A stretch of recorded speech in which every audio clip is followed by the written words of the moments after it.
Y'all know what it is. It's the Find the Boxer game. Purchase a box for a chance at winning $500. One of 54 boxes has a missing boxer inside.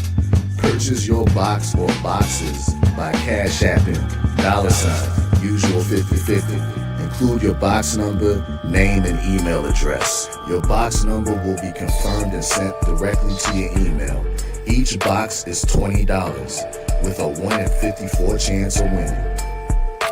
Remaining proceeds will go directly to the LDBC meet and greet in Las Vegas. Shout out to the LDBC, and remember, it's a usual suspect day.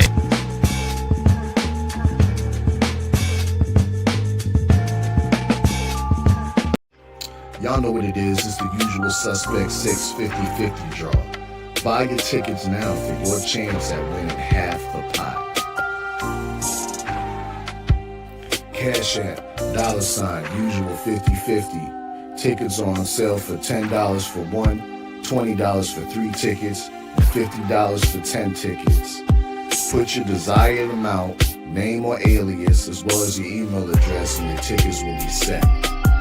We announce the winning ticket numbers every other Friday on Supreme Beats Boxing Talk Bullshit on the Beltway, 8:30 p.m. Eastern Time. Remaining proceeds will go directly to the LDBC meet and greet in Las Vegas. Shout out to the LDBC, and remember, it's a usual suspect day. Push the weight in no flex. Flex the livest one in the section. Fit the runner, boy, you nigga, no question. You ain't run a motherfucker high stepping. Hey, you never had a big enough weapon. Motherfucker never learned your lesson. I'm an 88 pack nigga. I'm an 88 pack nigga. I mean, day walker, drink blood, trains out, full moon, motherfucker change like a hoe, nigga. I'm just a nigga from the hood trying to stack a little cheddar for the.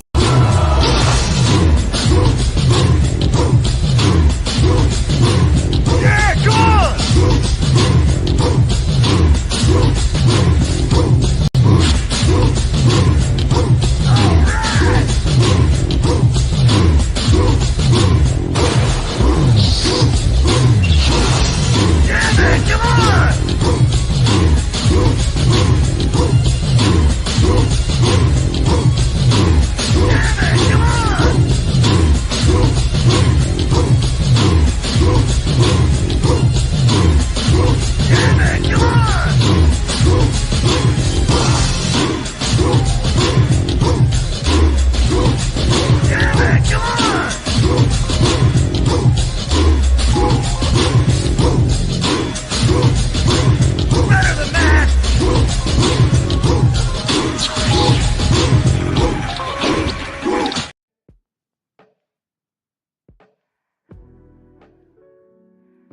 Yeah, buddy.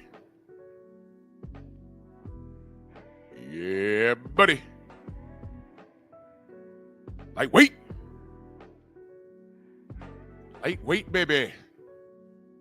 It's time to bleed on this Simian Saturday. Drew Titan Bronx on deck. Shout out to the mighty LDBC.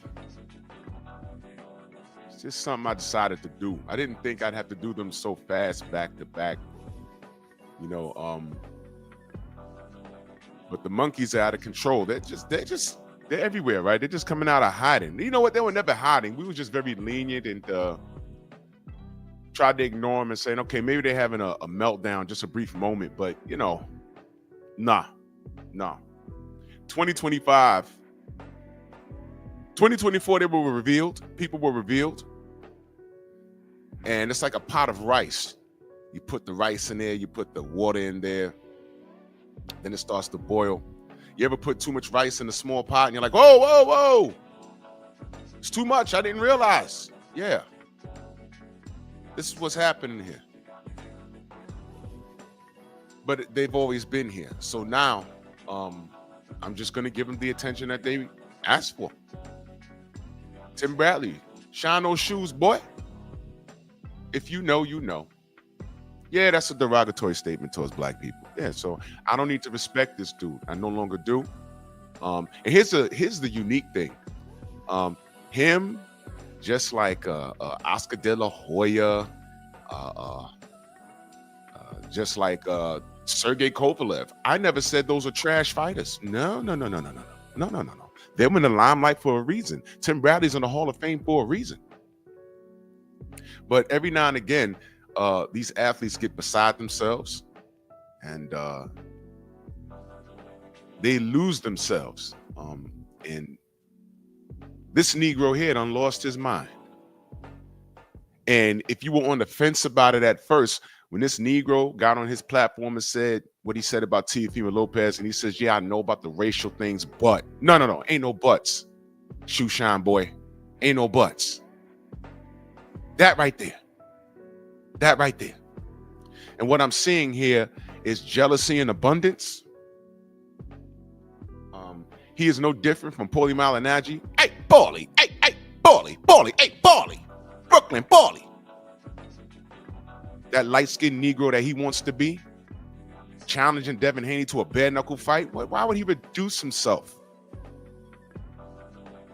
to throw hands with a overdone, overcooked, pillow-fisted, racist Sicilian from Brooklyn? Why would he do that?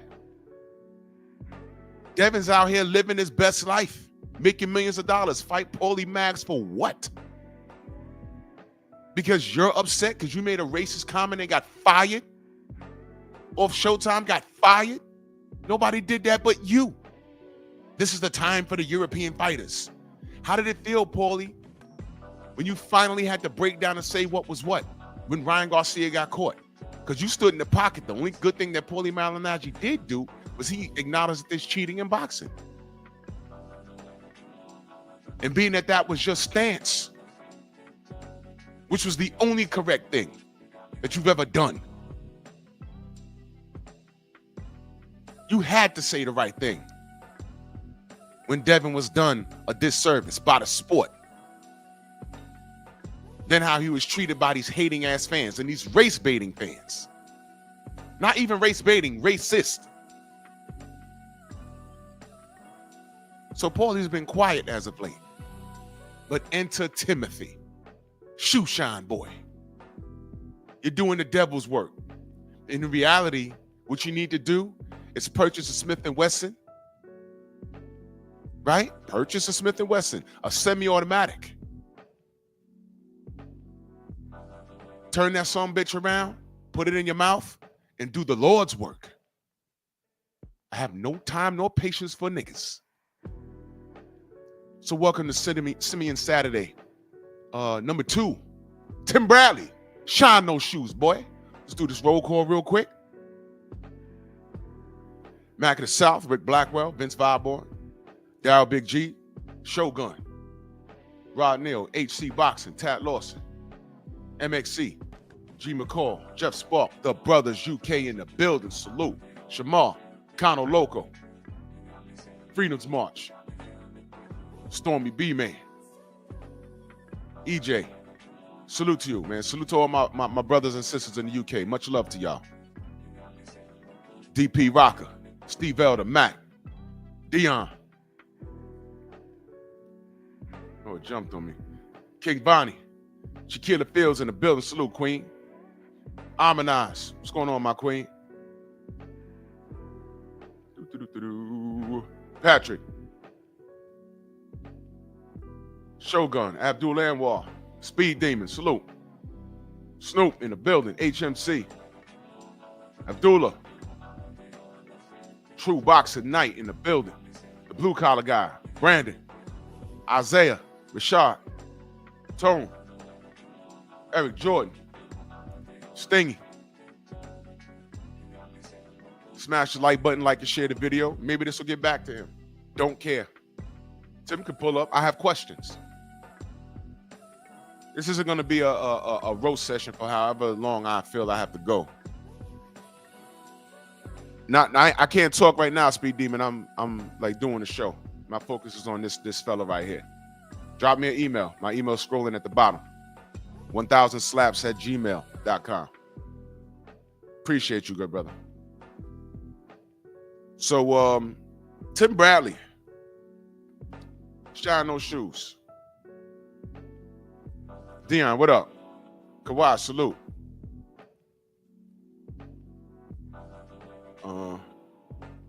Oh man, salute to you, Elliot. Salute to you, man. Salute to you.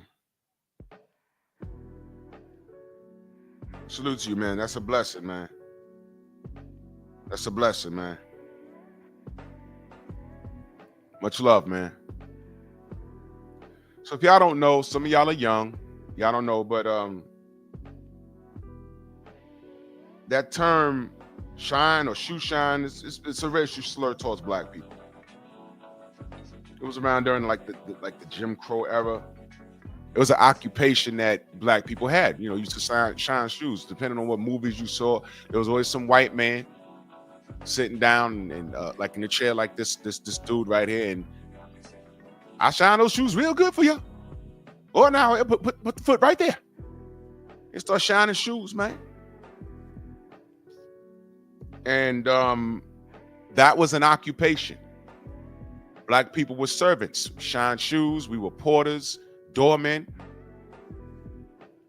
And we'd be standing there in uniforms. And then next thing you know, you ask the person a question and the buck dance language starts, they're standing there looking professional.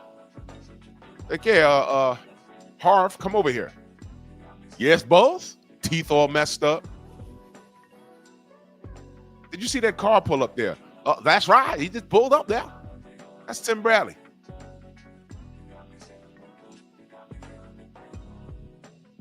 Yeah. It was also, there were no handsome shoe shine boys. All them dudes were ugly. So it's a racial slur. I'm not going to get too deep into the definition, but it's a racial slur. That's why I chose it on this Simian Saturday. We'll call it how it is.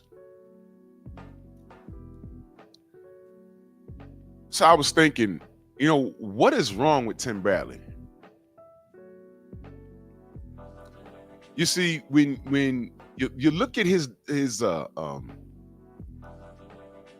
position as it pertains to what DHP is doing. I'm talking about Bill and Dev.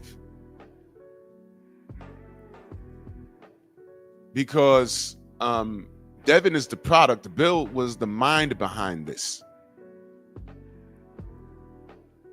What do non-blacks like to tell us when we start talking about race? You're making excuses. This isn't Jim Crow. Paulie Mags. Hey, Paulie.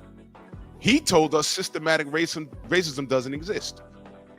You know why he said that? Because there's a lot of successful black people there. But the fact that there's a spotlight on those successful black people, that exposes racism in itself. You understand?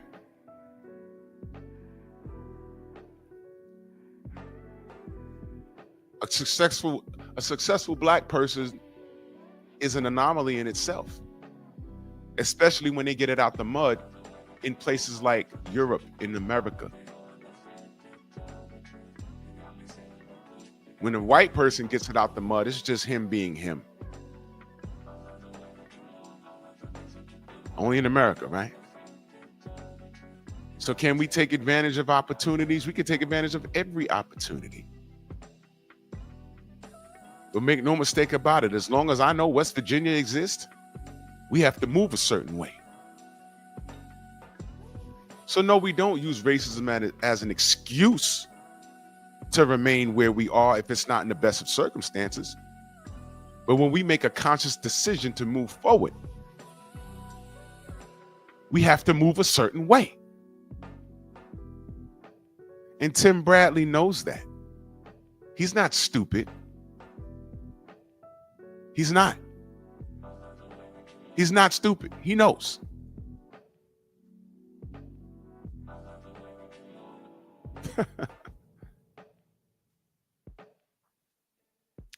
Want to know how I know that's true?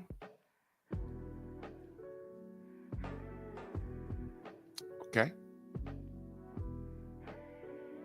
What the fuck is this?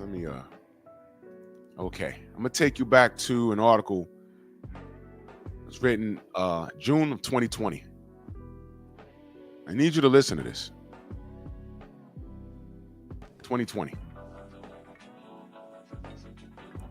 Timothy Bradley is a two-division world champion who defeated Manny Pacquiao and successfully transitioned into commentary as part of ESPN's boxing broadcast team. But despite his success in and out, what the hell? Come on, man. Get out of here.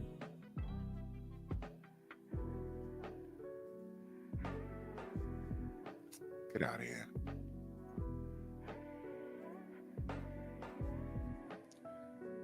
This thing shot. I'm trying to read this damn article. All right. I'll pull it up on my phone because it's being ridiculous. Give me 1 second, y'all.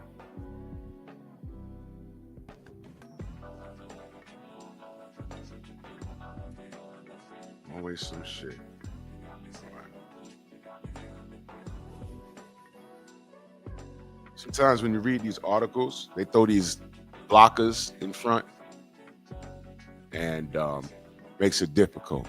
And I see y'all in the chat. Caesar T Mag, Mr. Big, salute. All right. All right. So it says, but despite his success in and out of the squared circle, the 36-year-old isn't immune to racism.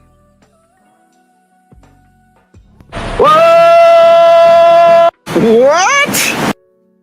Okay? That's what the article says. He revealed a recent encounter with police during ESPN's broadcast of boxing's return to the network for the first time since the COVID-19 pandemic began. Y'all remember this? Y'all remember this? ESPN dedicated much of the early part of their Shakur Stevenson versus Felix Caraballo. Y'all remember that fight? Broadcast to the global protests surrounding the death of George Floyd at the hands of the former Minneapolis police officer Derek Chauvin. And when it was Bradley's time to discuss the current racial climate, the former champion delivered an emotionally taxing encounter he had with police just a year ago with his 4-year-old son by his side. Do y'all remember this? Y'all remember this? Remember that? I remember this. He says, we were getting ready for school early in the morning. I went outside and asked my son, which car you want to drive in today? Bradley recalled of what was originally an innocent day. It was a car that I had been fixing for a little while, and I haven't driven in about 3 years. And I knew he was going to say that car, but I was a little skeptical to get in that car because I knew the type of attention it would get. Oh. But I got it in anyway because I wanted to see the smile on my son's face. Okay? Bradley said that he was halfway to his son's school when he heard sirens behind him. Not one, not two, but 4 police cars with his son in the passenger seat. Bradley knew that he had to inform the child of the unfortunate truth that was unfolding. Let me stop right there, ladies and gentlemen. This is proof that he knows he exists in a racist world where he will be perceived as a certain way. I remember when he told this story. Yeah, Steve, I think he made it up too. But let's act like he saw, because he said it, right? So let's take him as his word. But I think he was lying. Let's take him at his word, though. Knowing that this happened to him, why would he take the side of Teofimo Lopez? There go my brother, fool-ass Earthman in that super chat. Much love and appreciation, good brother. You fool-ass Earthman. Salute to you, good brother. Much love and appreciation. Thank you so much. Thank you, brother. Brother Reef, salute. I see you, Copper. I see you. Joe, what up? El Hitman, what up? I remember this. But you know what they say about a lie. A lie never really took place, so it's not embedded in your mind. If you tell a lie, you have to remember exactly what you said when you said it and the particulars, because it'll come up again.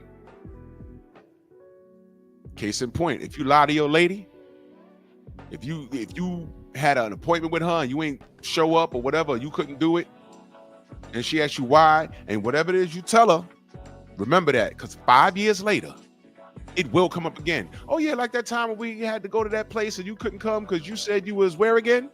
Yeah, all right. Better remember. Because if you said, oh yeah, well it was that Tuesday and had to go, no nigga, it was Wednesday. You know it was Wednesday. Yeah, bro, she gonna get you. Yes. I'm willing to bet if you ask him about this story, there'll be some particulars that'll change. So he said, I looked at my son. My heart was pumping 100 miles an hour. Bradley said, I told my son, look at me, do exactly what I tell you to do right now.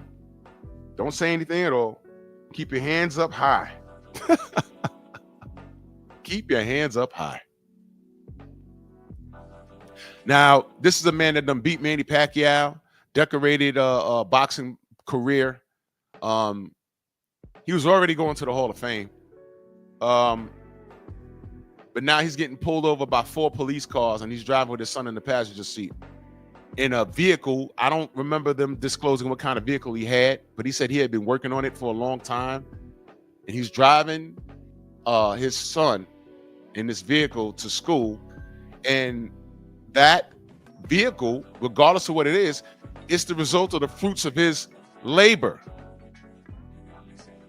The vehicle's there for purchase. He purchased it. It's his right to drive it. And the fact that now he's sharing a story about how 4 cops pull him over, and his only explanation is, I'm a black man driving with my son to school. That's your only reason to get pulled over? And while you feel, yo, man, we might get shot. We might get shot, so you got to chill for a minute. I got you, True Boxer. Now, give me a minute. Give me 1 second. Thank you so much, brother. Give me 1 second. The fact that that's happening, the fact that he told that story, what does Paulie have to say about that? What does Paulie have to say about that? White people don't go through that. They get pulled over, but they don't go through, oh, I'm going to get shot now. They don't go through that. That's us. Systematic racism? No, we don't have access to the same opportunities. We'll end up there, but we have to move and shake a different way. But Paulie will tell you that that's not true. It 100% is true. Detroit, salute. It's 100% true. I already explained to y'all, I already proved to y'all. There's a racist thought process as it pertains to all black fighters, historically. The same things that are said about us are not the same thing that are said about other fighters. When the other fighter could be behaving in the same way in the goddamn manner. For example, Lomachenko is speed and angles. Us, it's running. See what I'm talking about? See? How many times you heard anyone say that Paulie Malignaggi had pillow fists? His KO ratio is low. Look it up. His KO ratio is low. He had balls. He got in there with a lot of people, but there was never a threat of him knocking anybody out. Never. Nobody said he had pillow fists. You know what I heard? Oh, he got fast hands. And I'm out here in New York. Oh man, Paulie got the fast hands I've ever seen. I saw him train in the gym before he blew up. I was like, oh yeah, the kid's pretty fast. But when he was hitting that bag, it wasn't cracking like that. I said, oh, he's fast. Yeah, he's like the Italian Hector Camacho. I said, don't put that on him. Camacho had issues. Don't put that on him. This was way back before Paulie blew up. And when he turned pro, he couldn't bust a grape. He had a couple of knockouts here and there, but no. But no one said he had pillow fists. Never even crossed your mind. Never crossed your mind. See that? But as a commentator, he gets to do, well, he thought he got to do and say whatever the hell he wanted to say. And when he was reprimanded for it, he went off on a tirade. This is the time of the European fighters. Bro, you're still wrong. You're still wrong. As a matter of fact, when you say European fighters, he was thinking of the white man. Yeah, there's a few dangerous European fighters. Let's see. Fabio Wortley. What color is he? He ain't white. Daniel Dubois. What color is he? He ain't white. Anthony Joshua, when he was coming up, he ain't white. You see what I mean? Watch what you say, bruh. Oh, yeah, you know why I'm calling him bruh? White folk look funny with cornrows in their hair. I'm just saying. It looked funny to me. But he wore them. He used to wear the baggy boss jeans. I used to see him in BK. He was dressing like who? Us. Ask him what and he speaks full. He's Sicilian. He's not Italian. He's Sicilian. He's not Italian. You understand? Yeah, word, G. McCoy. Yo, player. So everything we do that's popular, he took advantage of. Or he assimilated. But he didn't want to be too black. Trust me. Him and Adrian Broner was even fighting over a girl. Stop it, bro. All of his most popular fights weren't against other white fighters. It was a couple of Mexicans and the rest were black. Stop it, bro. And one Puerto Rican. Cotto whooped his ass. Good morning, General. Salute to you, man. Much love and appreciation. I trust you had a great birthday. Happy 25th birthday. Yes, sir. I'm going to get to the Cash Apps in 1 second. Give me 1 second, fellas. So he said, keep your hands up. He's scared for his son. He said Bradley was overcome with emotion while explaining the encounter on the broadcast, although the officers eventually let him go because, as he explained, they figured out who he was. He was tasked with explaining to his son what happened. Now, let me stop right here. Let me stop right here. If you know you exist in a world where you have to do that, you have to explain this to your son, because your son is now, what, 5 or 6 years older now. I don't know how old his son is. He's probably driving. He could move and shake on his own. But it was at that moment. I don't know why you didn't explain it prior. I don't know how old his son was at that point. But if you know you exist in a world where you have to explain this to your son, why would you play ignorant when you hear Teofimo Lopez say what he says? Why would you do that?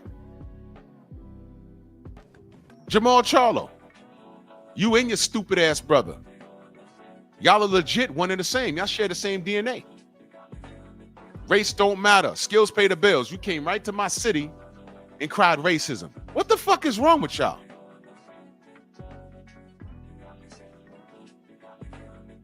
And he's saying in this article, and he said on live television, that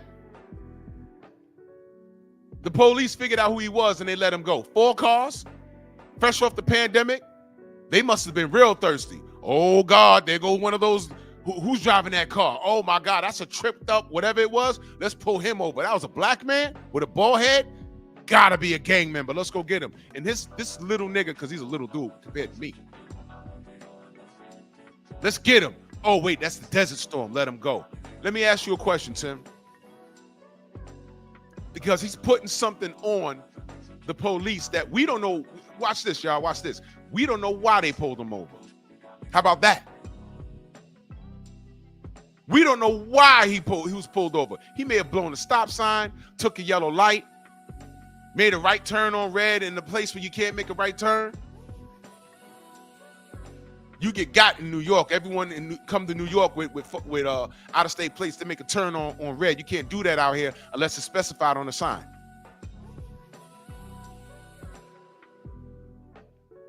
For all we know, you talk to one of the cops that pulled him over and say, wait, did he tell you that he was doing 80 miles an hour? And when we talked to him, we was like, why was you speeding? He said, oh, shit, I ain't drove this in a long time. My son going to school. All right, we're going to let you go with a warning. We know who you are. But did he tell you he was speeding? We don't know why he was pulled over. How about that? Now, if I say that, when this happened, if I got online, I got on Twitter and said, yeah, Tim, but we don't know why you was pulled over. All of a sudden, I'd be called a coon, wouldn't I? Why you got to take the law enforcement side? You know how they do. You know how they do. And I do. But you know what? What I said is real. Well, why would you pull over? If this went to court, let's say he got dragged out the car and beat up. You know what the judge is going to ask? Okay, officers, why'd you pull him over? I'm not asking anything that a judge wouldn't ask. Why would you pull over? Okay, he was driving in a car. You can't tell the judge he had a tripped up car. He had a tricked out car, so I just want to see. You can't do that. He has to do something. Listen. Your car could be painted in a crazy color with polka dots. That's no reason to pull him over. If you have registered plates, then you're good. You just painted it in a different color. So what? You can't get a ticket for having an ugly car. It has to break the rules. This dude in New York got pulled over, right? And he was beefing. It was right here in Harlem. Right? And I'm going to get to the cash apps in a minute. Just give me a second. And he was beefing. The cops ain't shit. This, and that. Oh my God. The police. The police, the police, the police. And my boy that was there, he said, Drew, wanna know why he got pulled over? And I'm just waiting for the answer. I'm saying what? He made an illegal U-turn or right turn on red, or he ran a red light. I said, what did he do? He said, you ready for this shit? I said, what, bro? He said he was literally driving the Batmobile. Excuse me? He said, homie lives somewhere in Manhattan. Y'all may have seen this on YouTube or on the news somewhere, but there's a guy in New York that made a replica of the Batmobile from the Michael Keaton Batman movie in the 90s. That was all the rave. It was dope. He made a replica of it and put the body on, I don't know what kind of car it was. I don't know what kind of engine or whatever, but it was the body of the Batmobile. And sometimes he would spin the block in Harlem and people be looking and pointing. He spun it before he painted it. Then he spun it when he painted it. Now, do y'all know what the problem with that is? And it was an actual car. It worked. But there's certain dynamics that a car must meet before it takes the road, because it could become a hazard. It might be too low to the ground. It could cause a hazard. The brakes could fail. We don't know what's going on under the hood of that car. We don't know. Cars have to be registered and okayed by the Department of Motor Vehicles. Okay, this is a safe enough car to be on a road. You don't know what that car is. You don't know if it's a Toyota, a Nissan. Can it pass the state inspection? We have rules here. Rules. So this day in particular, he spun the block And where normal beat cops walking up and down the street, they're looking like, oh man, that's that's cute, whatever. But they're on patrol, they don't care. They're like, oh, okay. But you know what happened this particular day? One of those highway patrolmen got off the West Side Highway, was going from the west side to the east side, and saw it, and it had no plates or nothing. Whoop, whoop, pulled him over. And all he said to him was, yo, hey, guy, this is nice, but is this registered? Oh, man, why are you always pulling over the black man? Oh, here's another thing. He said when he's fussing with the cop, he had the whole goddamn Batman mask on. It was the strangest thing. And I'm like, he argued with the cop, and guess what? The cop still didn't write him a summons. He said that he was beefing out loud, people on 125th Street. Oh, man, let him go. He always just spins the block or whatever. And the cops, sometimes the police just say, you know what? It's not fucking worth it. It's not worth the headache.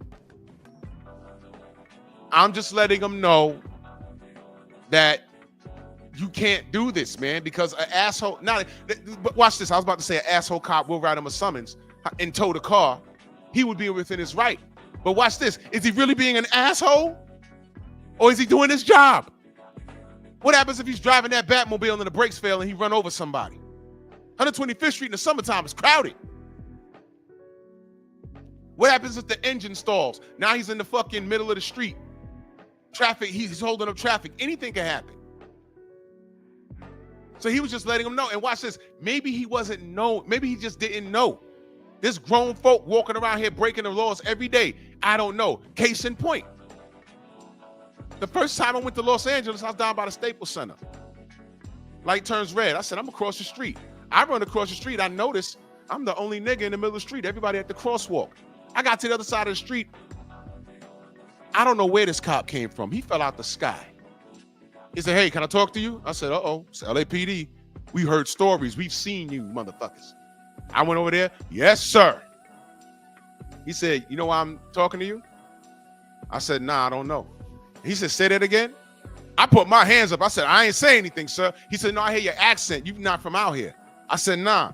He said, you from New York? I said, yeah. He said, okay, let me tell you how it goes out here, because you don't know. I know you don't know. He said, you just jaywalked. And I said, you know something?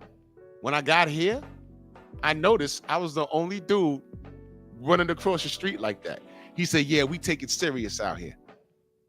I said, thank you. And we dapped it up, and we actually had a conversation.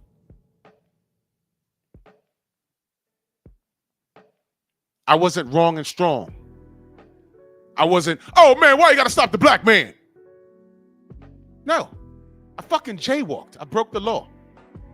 And he let me off with what they call a warning and admonish. And that was it.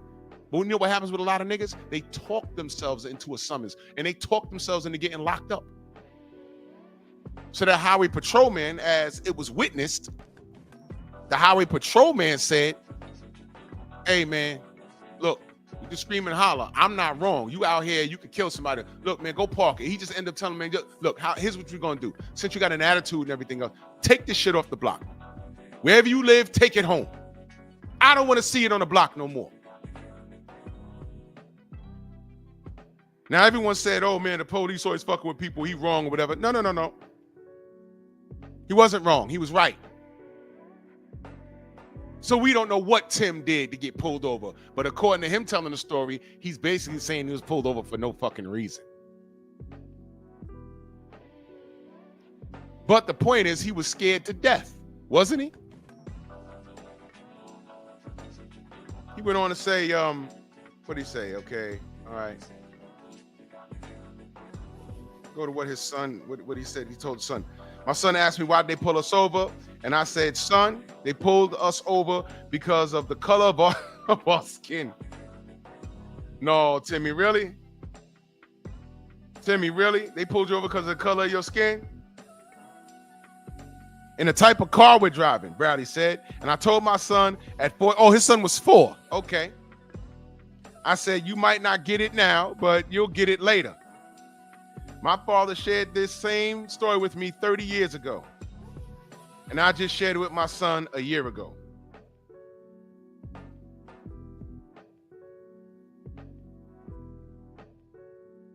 Okay.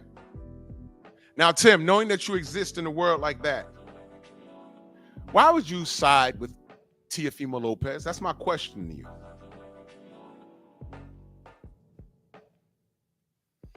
And salute to True Box tonight in that Cash App. Much love and appreciation. He says, for being awesome at what you do, man. Thank you so much, good brother. I'm just adding to the machine, man. Thank you so much, brother. It means a lot to me. It really does. Thank you. And so, salute to my brother, Eric Jordan, in that Cash App. Much love. He says, Tim Shine and Miguel's shoe to get clapped. ¡Ay, Miguel! ¡Miguel! Oh, you know what follows after that. Bukaki. Salute to you, Eric Jordan, man. Back in that Cash App. He said, Coon Bradley can't funk. With what? Y'all already know. The ninja sword. Give power to my nigger sword! Salute to you. I don't know who's at my bell at 10:15 in the morning, but you didn't call, and that's a nice way to get your ass kicked. Don't you ever show up to my place unannounced. Don't ever in your life do that. Well, anyway. So I shared that story to let y'all know Timothy, he absolutely knows what racism and bigotry is. He absolutely knows what it is. Derek Gaines, the legend. Salute to you, brother. Yes, sir. PGH, what up? And if I missed you in the chat, know that I love you. Hollywood Leon, salute. He absolutely knows what racism is. He knows what fair play is or unfair play. Would you like another example? I'll give it to you. WBO concludes Manny Pacquiao topped Timothy Bradley, but Bob Arum still wants an investigation. I remember when he beat Tim, when Tim beat Manny Pacquiao the first time. Y'all remember the shitstorm that followed? Check this out. You remember this? This was from 2012. 5 independent judges hired by the WBO became the latest to conclude that Manny Pacquiao defeated Timothy Bradley when they fought for their welterweight title June 9th in Las Vegas. WBO President Francisco Paco Valcarcel announced on June 13th he would have a panel of what he called 5 international judges review the scoring of the highly controversial bout. Bradley won a split decision and ended Pacquiao's 7-year winning streak in a result that outraged the sporting world. Even Senate Majority Leader Harry Reid, Democrat, Nevada, said he thought Pacquiao won the fight. Bro, did you hear what I just read to you? I remember, I was not online back then, but I remember blowing a gasket like, yo, why they on this brother's Disney like this? They are doing way too much. The man won. He's not the judges. If the judges messed up, it's the judges' fault. They don't like it, run it back. Stop acting like this man's not going to get a rematch. Why y'all acting like this?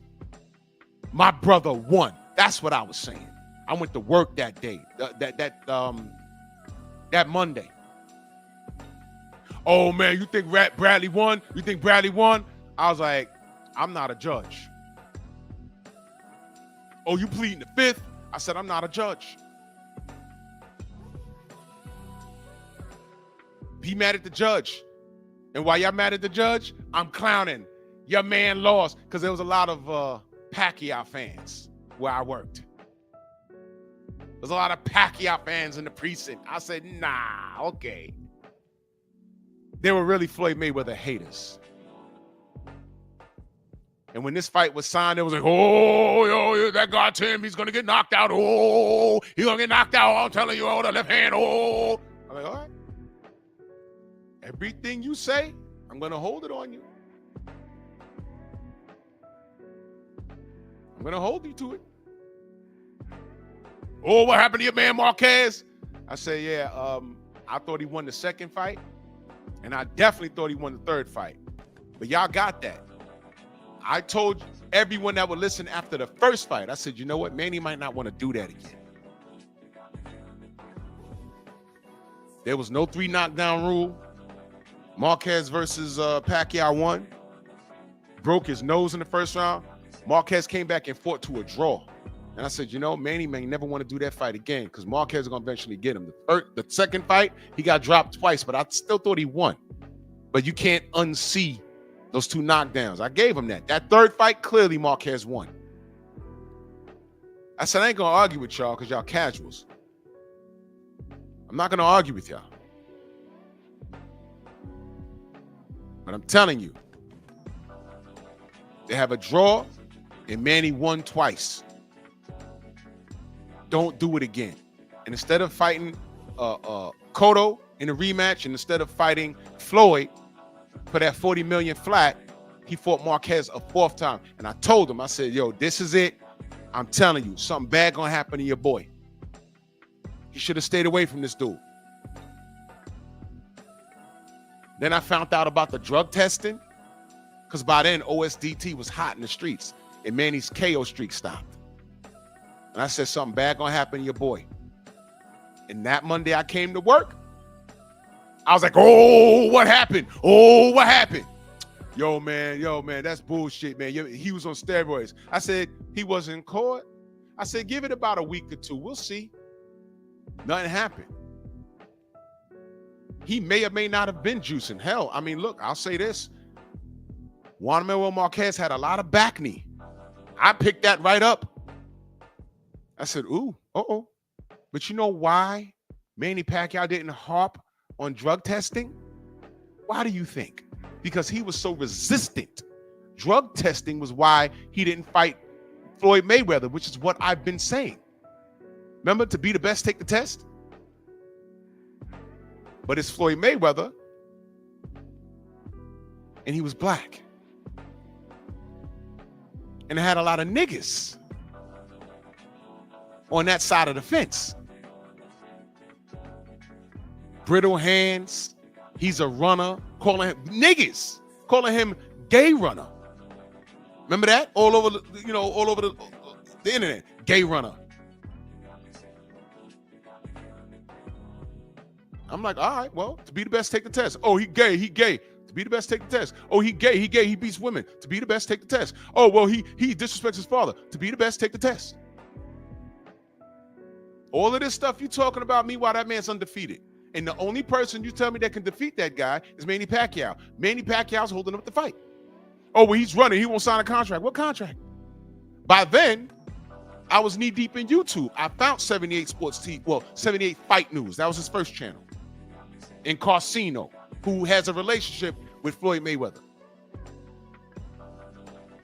And they were dropping, there's a litany of other people that I don't deal with anymore, but I was dropping the facts. Like, yo, explain this. Explain this. Emotion versus reality. This is the reality. Remember I said that. Emotion versus reality. Emotion versus reality. He didn't force Marquez to take the drug testing. He gets in there and got flatlined.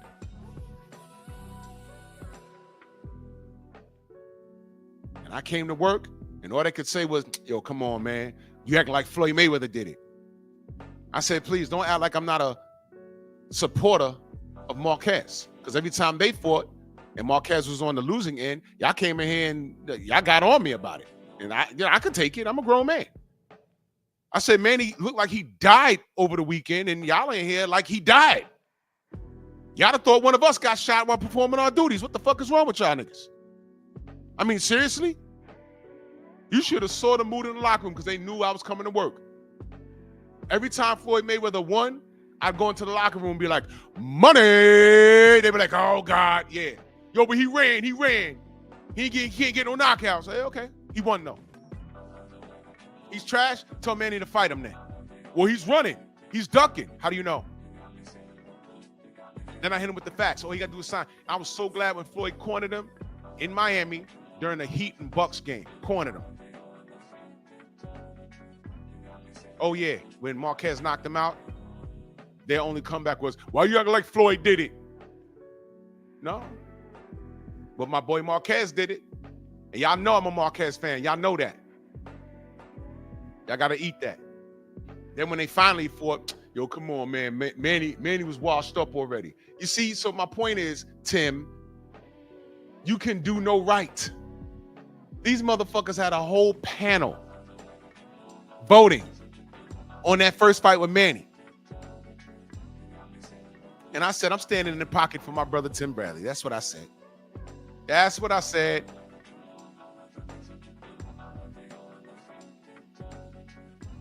That's what I said. Kenny Drake says Tim Bradley right now versus Devin is a 50-50 fight. You're on drugs and you don't know boxing. So sit back and enjoy the show, because this is really not about Tim versus Devin. It's not about that. What this is about is self-hatred and why he said what he said. That's what this live is about. This is called Simian Saturday. Look up the spelling and then look up the definition of what a simian is. This live is about self-hatred and jealousy. I expect Paulie Malignaggi to behave a certain way. That's expected. I expect boxing media that is ran by systematic racism. And you got people of all cultures and creeds saying the same shit. They don't even know why they're saying it. They don't even know why they're saying it. But the disrespect of black fighters become normalized.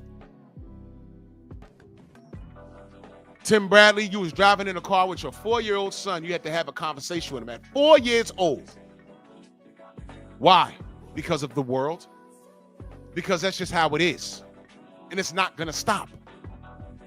But the fact that you went through it and had to have that conversation with your 4-year-old son because you're a multimillionaire and a Hall of Fame boxer. And the only reason, according to you, the only reason why you got off the hook that day was because you were who you are. Because you're Tim Bradley. Or what if you was Joe Schmo with a high-paying job and you just bought the car?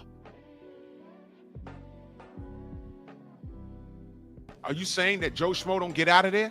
You saying you got out of there because the police recognized you? What happened when it's the millionaire who got it out the mud and who's highly educated? He might not make it. Is that what you're saying? Did you tell your son that? Son, we only got out of there because I'm the Desert Storm. But Abdul Johnson don't make it. Several years later, George Floyd, right? George Floyd. Ryan Garcia want to resurrect George Floyd, kill him again, join the Ku Klux Klan. And Teofimo Lopez rubbing elbows with him and high-fiving him. And you said, Tim, I know about the racial thing, but I don't care about that. Because you's a keep it boxing, boss, right? Right?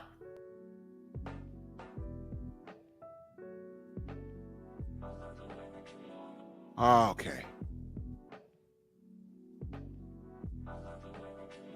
The reason why I brought up Paulie Malignaggi is because, he was so in his feelings that he literally wanted to fight Devin Haney in a bare knuckle fight. He didn't say, hey man, I can still make it in the ring, bro. I'll fight you in the ring. And this is before Turkey Al-Sheikh got into boxing. He wanted to fight Devin. Devin's like, I fight him for what? Reduce my. First of all, I'll fuck him up. All right. Second of all, how I look reducing my brand. It would hurt his brand to go to bare knuckles and fight this dude to fuck him up. They were like, oh, Devin, what'd you do that for? It's Paulie. He's old. He has brittle hands. Then they'll start talking about the negative after he done did it. But when he ignored it, there were people trying to escalate it. But if he actually did it, he wouldn't get no credit for it. And it would hurt his brand. He wouldn't be able to sit there and have a conversation. Well, what did you done, Devin? Well, I beat up Paulie Malignaggi. Who cares?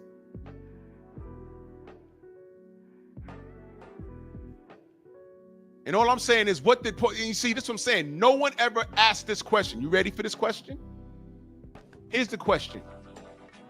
And tell me where you've heard this before. What did Paulie Malignaggi do to deserve a fight with Devin the Dream Haney? I'll wait. What did he do? Be a racist?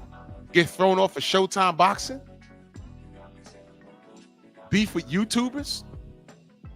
Beef with me on Instagram? What has he done? Nothing. But I heard people say that about Lomachenko. Hey, why don't Lomachenko fight this guy? Oh, he doesn't deserve that fight.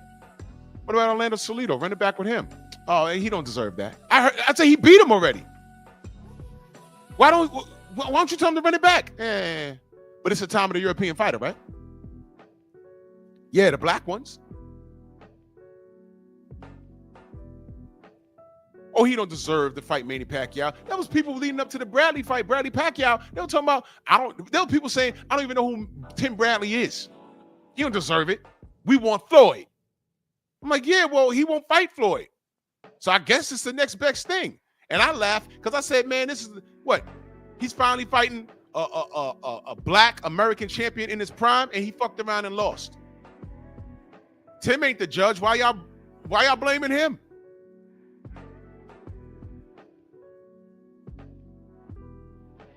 I stuck up for this guy. And watch this. When I did, it was all justified, was it not? It was all justified. What I'm telling y'all this morning is, this actually breaks my heart that I got to do this. Do you understand? I know I got a clown-ass meme up in here, but he deserves to get roasted.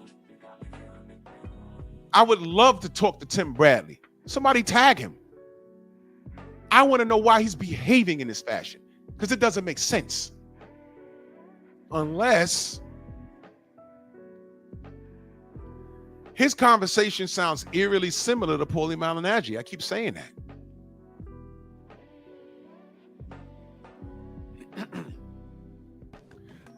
Outside of being a racist, Paulie Malignaggi was jealous. Well, racists usually are jealous. They used to castrate their slaves. Why? Because they landed on the continent of Africa, and it's like, why are these niggas' dicks so big? On average, they're hanging 9 inches. What the fuck is this? I can't bring this nigga home. My wife is already effing the mailman and the neighbor. I got to put up with this. There was no DNA testing back there. None of his kids look like him. I bring this nigga home. Oh, it's over.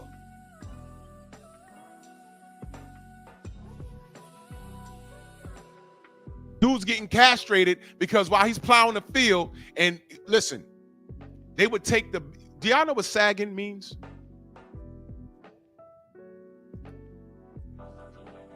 Y'all know what sagging really means? You know, pants sagging?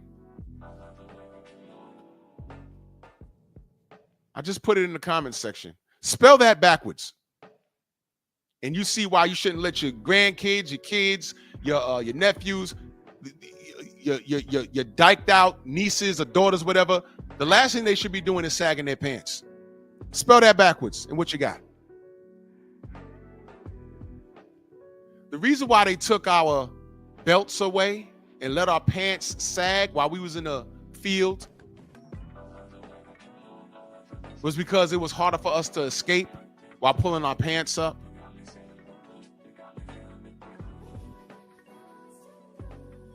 You can't run while pulling your pants up. And it was also a way to demean you. You'd be picking cotton in the field, your pants is falling off your ass, and the overseer will come and slap you on your butt. And then look at your wife. You in the field picking cotton, and your wife is a bed wench. There's a bunch of fucking half-breed kids running around there. Those ain't your kids. That's our American history. That's our American experience, but Texas don't want you to talk about that.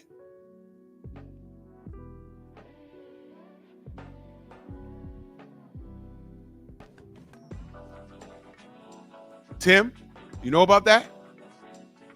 But if Tim was on the panel, He wouldn't want to talk about that. No, I ain't talking about that. No. I don't need to talk about. You need to do that. You need to talk about that. Oh, no, you need to talk about. No. Yes, I do. Because obviously you've lost your way, Tim. This actually hurts my heart that I got to do this. I held Tim to a high standard once upon a time. I held him to a high standard.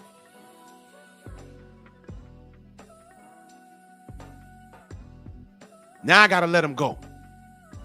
I've had arguments over Tim Bradley. I've defended Tim Bradley. And this hurts my heart to do this. But it got to be done.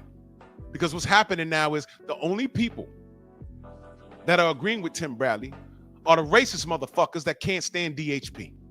That's a problem. And all I see is DHP getting things done. It might not be perfect to you. Career-wise, he's doing everything correctly. Do you know what it was like trying to stick up for Floyd Mayweather 15 years ago? Do you know what that was like? Some of you might not remember that. Some of you might be a little young. It was hell.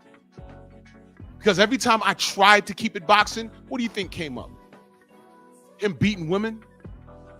Him getting arrested? His relationship with his father? It was difficult. Because some of that shit was true. But I said, yo, what kind of conversation are we having?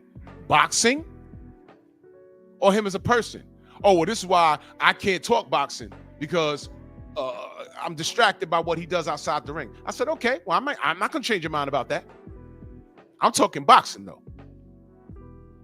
And I said, when it becomes unbearable, I'll speak on it. When he retired, his behavior became unbearable. And Floyd been a hater. What he did to Bill and Devin, there ain't no coming back for that from Floyd, man. There's no coming back from what he did. There's no coming back from that. That's over with. I'm done. Floyd's another one. I've defended that nigga. But the reality is he's been a hater. Brilliant in the ring. But I could differentiate the two. Brilliant in the ring. But he's a scumbag. Gotta let him go. For Tim Bradley to be behaving in this fashion, it is unbecoming. As a retired athlete, as a Hall of Fame black athlete, and yeah, I'll put that on him because he put it on himself. I just read to you how he got pulled over, and he thought his time was up, to the point where you had to explain to your 4-year-old son what could happen. And yes, they do blick off kids. And for you to take this route and co-sign Teofimo Lopez, as soon as he said that name, see, you can have a personal vendetta against Bill and Dev. I understand. But once you say, yo, I understand the Teofimo Lopez thing, you start standing in a pocket for that guy? Bro. Look, you ain't in the ring no more. You ain't in the ring no more. You in the Hall of Fame. You need to shut up, man. And you need to remain on code. But this nigga right here, you start talking about code, he'll act like he don't know what you're talking about. Dead serious. And what happens is he's on social media now because ESPN is packing up boxing. So I'm going to assume the best about his financial situation. He's touched a few million. I hope he has a decent source of revenue because he has a family. Because he's an asshole, I'm not going to put that on his wife and his kids. They need to be well taken care of. Social media is a great way to go for these athletes, because people listen to them. But he chose a side. And he's not doing this for clicks and views. He's doing this because this is in his heart. And this is disgusting, especially after what he's gone through in his career. Because I was there, Tim, and I defended you, brother. Or former brother. I was there, bro. I was there. And it's disgusting. ATX, salute. It's disgusting. You're disgusting. I expect Paulie Malignaggi to behave the way he did. I really, and you know what? I was about to say, I really thought you was above that. No. I got to stop thinking like that, because it's to the point now where these brothers, it's not shocking anymore when they do things like this. There is no loyalty. You see it right here on YouTube. 1 minute, 2 YouTubers are cool. The next minute, it starts out as a sneak diss, and now there's response videos to them, between them. And it's like, what happened? Hey. The mentality is the same. What makes the Desert Storm any freaking different? This is ridiculous. But I will say this. It has now become typical. Who's next? The Charlos was last Saturday. This hard ER, as Ryan Garcia puts it, and as Teofimo Lopez co-signs it, this hard ER is this Saturday. I don't plan on doing too many of them until somebody does something crazy.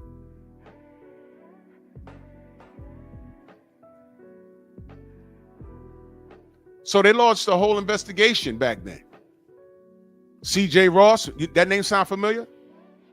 Dwayne Ford, they scored it 115-113 for Bradley. Jerry Roth scored it 115-113 for Pacquiao. Now they're saying coincidentally, Ford is a longtime friend of Reed's, the Democrat Senate guy.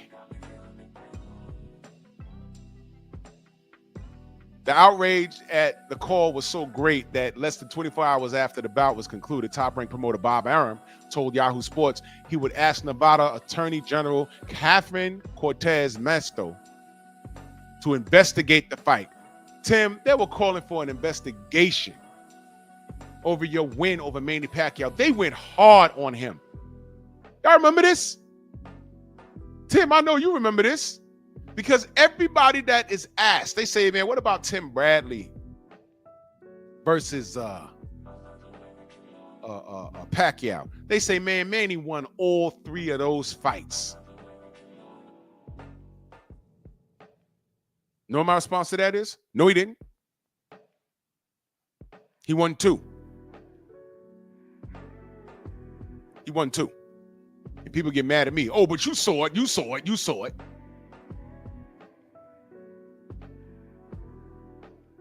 Yeah, I saw it. The judges saw it too. And why is it that y'all can't accept that? Bradley versus Pacquiao won. Why is it that y'all don't want to accept that?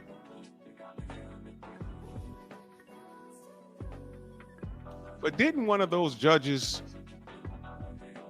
versus Floyd versus Canelo, didn't one of those dumbass judges scored a draw?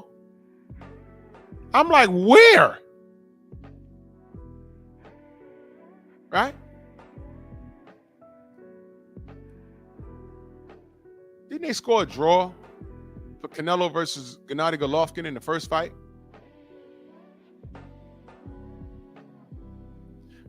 My friends, what I'm saying is bad judging is in boxing. You can change rules and fire judges and everything else. You can do that. But it's going to happen. Your boy Teofimo Lopez says, I don't want to go to Saudi and fight Devin and make $11 million because I'm going to get robbed. Translation. You're in fear because you talked all this shit. You co-signed Ryan Garcia. You talked all this shit. And now the money's on the table for you. And A, you don't want to get your ass whipped. And B, you don't lack the skill set to stop Devin from doing whatever he feels he wants to do. Whether he wants to box you on the outside or trade with you on the inside, the truth is you never wanted to fight that man, because you could have fought that man at least 5 years before Turkey got into the business of boxing. How do you explain the previous 5 years? You clown. But this is who you're defending? Timothy? Desert Storm, this is who you're defending? Did he even call Teofimo a coward? No, he said it was a power play. I'm going to play for you what he said and salute to Aki TV, because I didn't feel like making it a slide on it, so I'm just going to play what Aki said about him. Salute to Aki. Y'all make sure y'all subscribe to Aki TV. That brother be on it.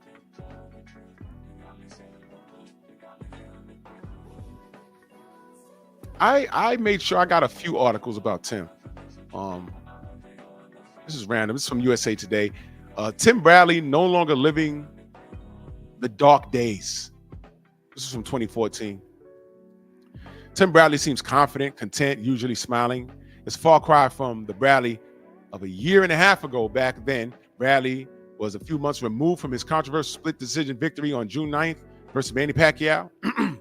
That decision spawned investigations, negative stories, a rejudging of the fight by the World Boxing Organization. For Bradley, nasty phone calls, death threats, and constant harassment. Bradley calls it the darkest time of his life. Now, Tim.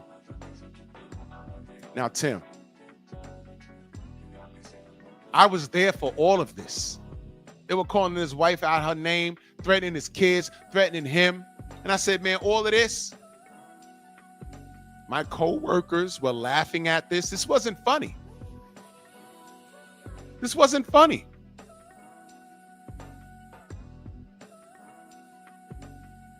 This wasn't funny, man. And now when I go to work and I'm reading this shit, no, they bring my co-workers are bringing it to me. Yo, you saw this? Ha, ha, ha, ha. You saw it? I said, you think it's funny? He's getting harassing calls. I said, his kids are little, man. I said, look, he's not a judge. He showed up to fight. He broke both his feet in the fight. He's not the judge. What the fuck? I said, why y'all making fun of this? You see what I mean? Tim, newsflash, you was treated like a black man. Because when you got your hand raised the week prior, my co-workers were crying about it. I said, hey, don't get mad at me. Get mad at the judges. And all of a sudden they became investigators. One of these niggas wanted to make a phone call because his brother was a cop or a detective in Las Vegas. Y'all must see if I can find something. His brother was a cop in Las Vegas somewhere. I was like, are you dead serious? I said, look, this is boxing. This happens. Pacquiao's going to run it back and we'll see what happens. But you know what Tim didn't do? Tim cried about it. He never stood on the square. What he should have did was get loud about it. Look, I ain't no mother effing judge, but people are being racist, calling my house, threatening my kids. F all of y'all. I'm not a judge. When I heal up, we'll run it back and we'll see what happens. But F all of y'all. Y'all threatening my wife, my kids, me. And that was when I was going in on Pacquiao fans. I'm like, yo, Pacquiao's a Christian man. Y'all throw that around. Oh, Pacquiao's he's a good man and he's a Christian. You know how many kids he got out of wedlock? I heard one of his kids out of wedlock got an afro. You know what he was doing? He was fucking some bone Quisha down in the Philippines. That's what I heard.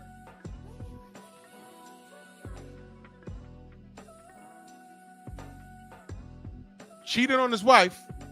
The side bitch said, I'm pregnant. I should have bought the child. He says, no, abortion's against the Bible. Shit, so is adultery, right? Janky put up with a lot.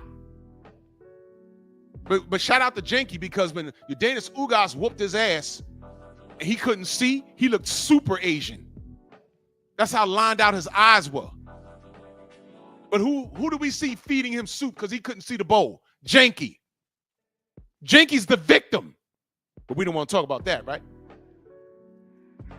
Hey, ladies, we don't want to talk. Do y'all even know about that? Y'all know about Floyd and everything else. You know about Manny Pacquiao cheating all over his wife? But when Ugas bust his ass and he couldn't see the plate to eat his food, Janky was feeding him. You want to talk about standing by your man? Oh, my God. Black woman, could you do that? Oh, I don't want to turn this into pep talk.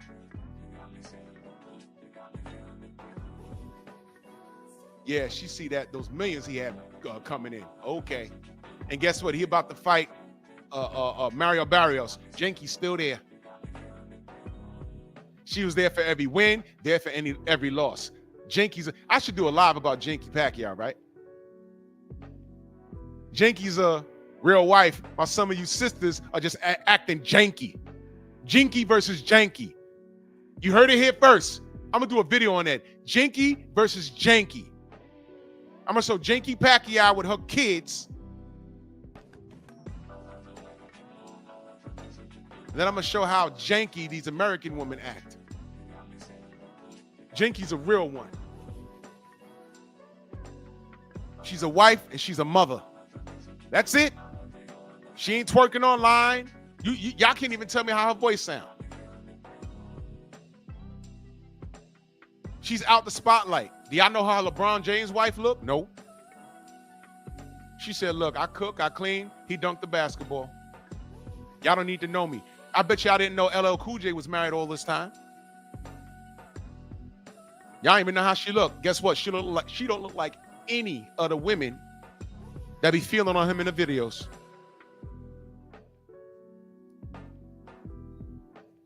Play the position. And don't put no bad on him. Y'all don't know. Not 86 in that super chat. He says salute Drew, and salute to the mighty LDBC. Salute, brother. Thank you. Anyway, Tim, I was there for all of it. You were so depressed that you fought a guy named Ruslan Provodnikov, and you fought the dumbest fight I've ever seen you fight. You were supposed to box that dude's face off for 12 rounds. You went in there and it got into a slugfest. Why? Because somebody disrespected your kids and your wife and you and called you nigga. It was sending shit to your house. That's what? That's what you was doing?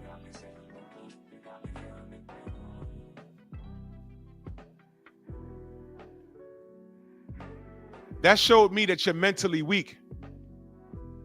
Because I was watching that fight like, come on, Tim. What are you doing, Tim? God damn, Tim. Now, you won the fight, but you lost the war. You was talking slow for like a year, right? That's what you said.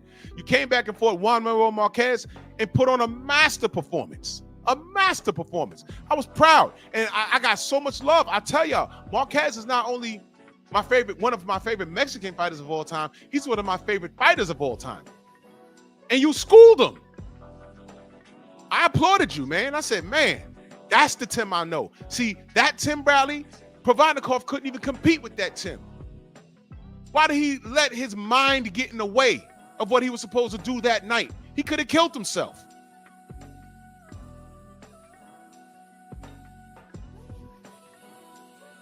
See what I'm talking about? This is why it actually breaks my heart that I got to put this dude on blast like this. This is ridiculous. Now, I don't know if you're doing this for clicks and views. Like I said, I'm hoping your net worth is over 15 million because I know you've touched that. I'd like to think you touched that. I don't pocket watch. I know I don't. But I love it when boxers walk away from the game with millions of dollars in the bank and they don't have to worry about anything. I love that.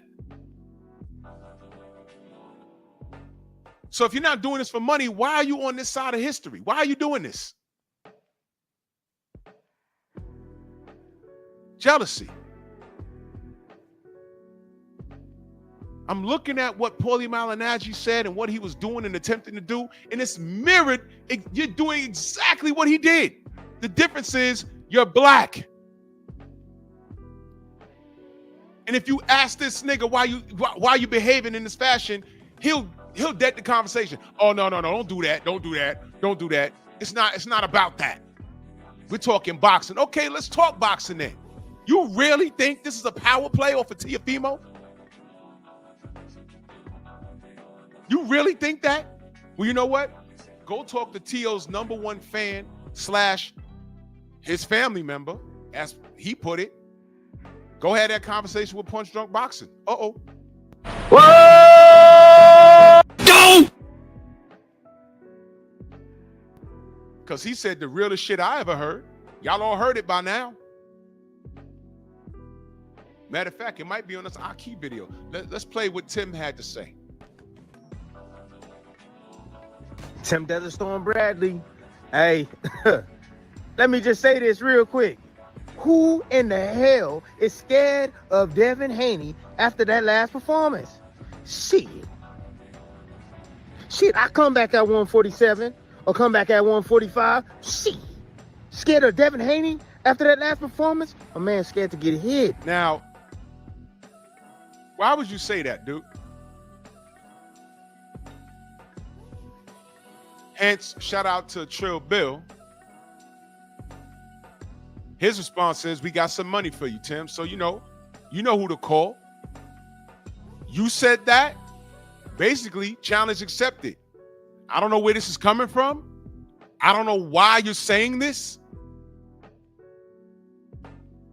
I don't know why you're saying that. Yeah, Eric Otis, see the difference is, I know Tim hyped off the Manny comeback. That might be true.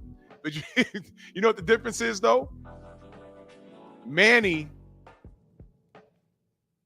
they'll always say Manny has a puncher's chance. They will always say that. Tim was never a power puncher. As great as his physique was, he was never a power puncher at all.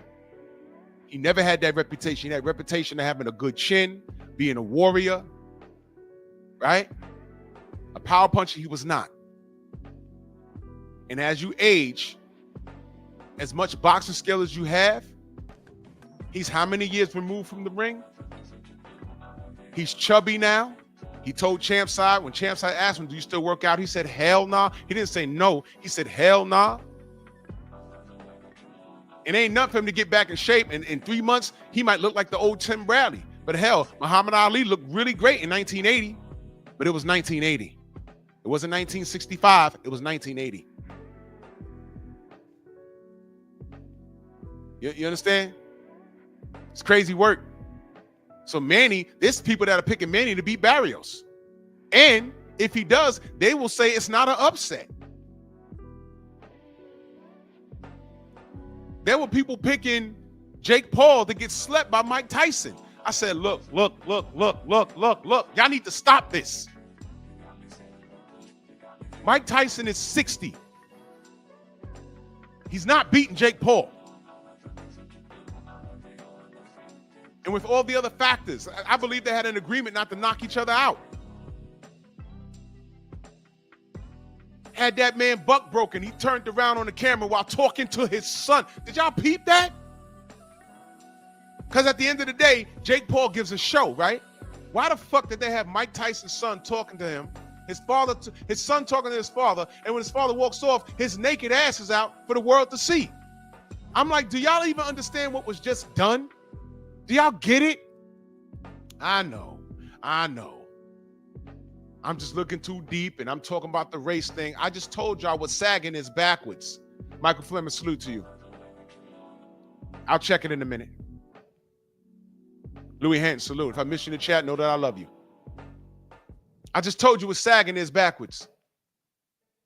Mike Tyson just demeaned himself for about 100 mil. All you got to do is show your naked ass and just knock that white boy, not knock that white boy out. 100 mil, what I got to do? Not knock him out, lose the fight, and show your naked ass for comedic value. Do y'all even understand what happened? Did y'all get it or not? This is disgusting.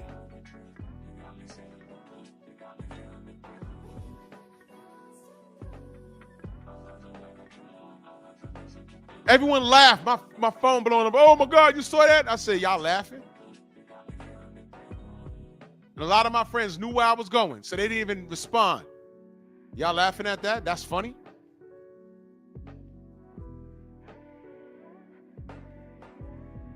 What did I say about Mike? Loved him when he was in the ring. Second, he started having these meltdowns. He was America's favorite train wreck. Now he's just entertainment. He talks with a lisp. You know what I mean?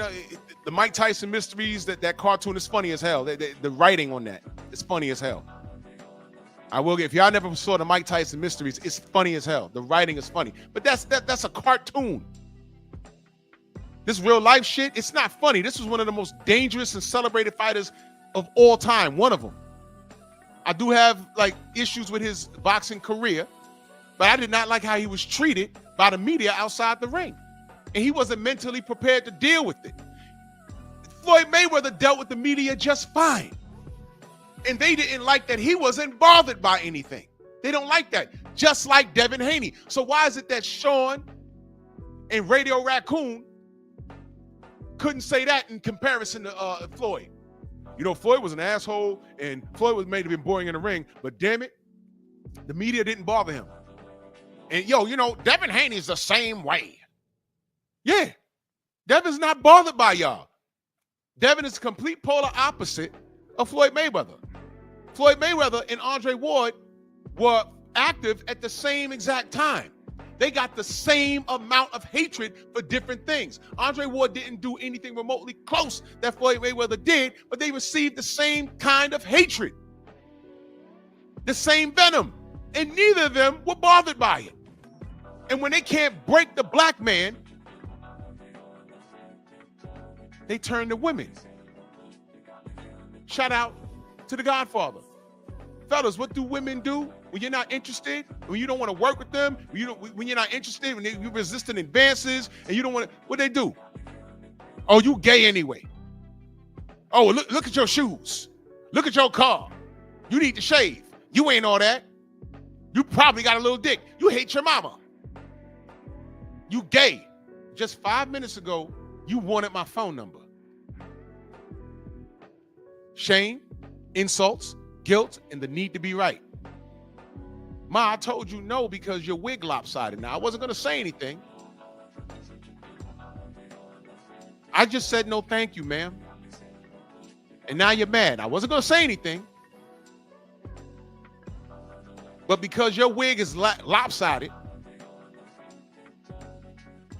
or completely backwards. You ever had a bitch talk to you with her wig completely backwards? I've seen that. Tried to make a new style, put the shit on backwards. I'm like, this ain't working for you. Now you want to talk about my shoes. You can't guilt me. You can't shame me. You can insult me all you want. But it don't make you right. Sign language. They tried to do it with Floyd. It didn't work.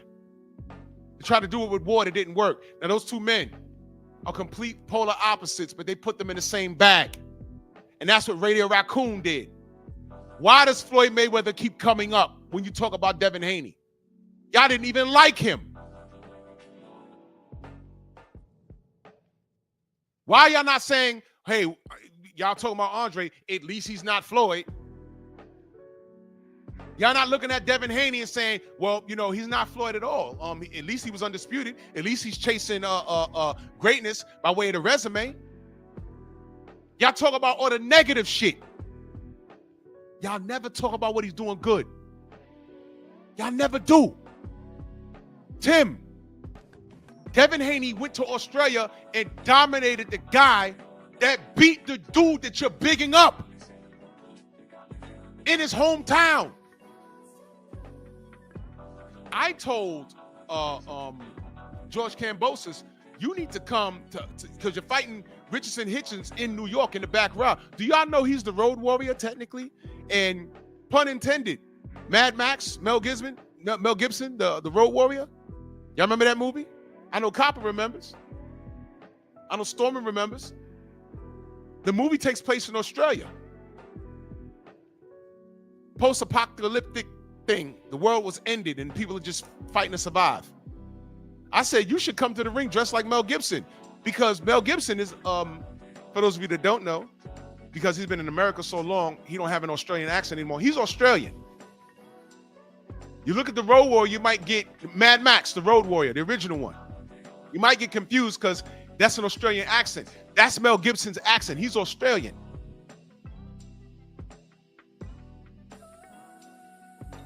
Mad Max is Australian. I told George, you need to show up like that. You know why? He's a road warrior. He beat Mickey Bay on the road in America, in New York. He beat Tiafimo in New York. I said, you might as well come to, I said, you need to call up Mel Gibson and do the ring walk. I didn't say that on camera, but I did say on camera, you need to come to the ring dressed like Mad Max, because you are the road warrior. That's the truth. He came to New York and whooped Tiafimo's ass. He almost made a mistake in the round 10. But George Kambosos is a dog. He's a dog. He's a dog. Cut up Tio's face, dropped him in the first round. Had him making excuses after the fight. Oh, my throat collapsed. And y'all didn't say anything. Y'all didn't say anything.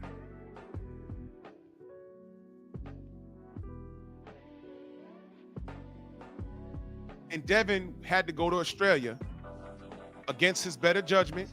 And then when he got to Australia, they held up his cut man at customs. So basically, and they didn't let Bill into the country until the last hour. Of course, that was by design. And Devin went in there and outclassed him. What did Tim say about that? I don't recall. Did he have anything good to say about that? What did the American media say? Oh my God, he won undisputed. We have an American undisputed champion. Breaking news. No, I don't even remember it scrolling at the bottom of ESPN. I don't recall. I know boxing media was sick that night. Y'all remember what happened that whole night? Well, whatever. I ain't gonna. Devin fought, or was that the rematch? I think that Devin fought the rematch the same night Clarissa Shields fought. The same night we was at the Barclays. I remember we was watching the fight on our phones, and we was waiting on we was at the Barclays for Deontay versus Robert Helenius, and Deontay offed him in the first round. It was a wonderful night. The haters were just all in their feelings.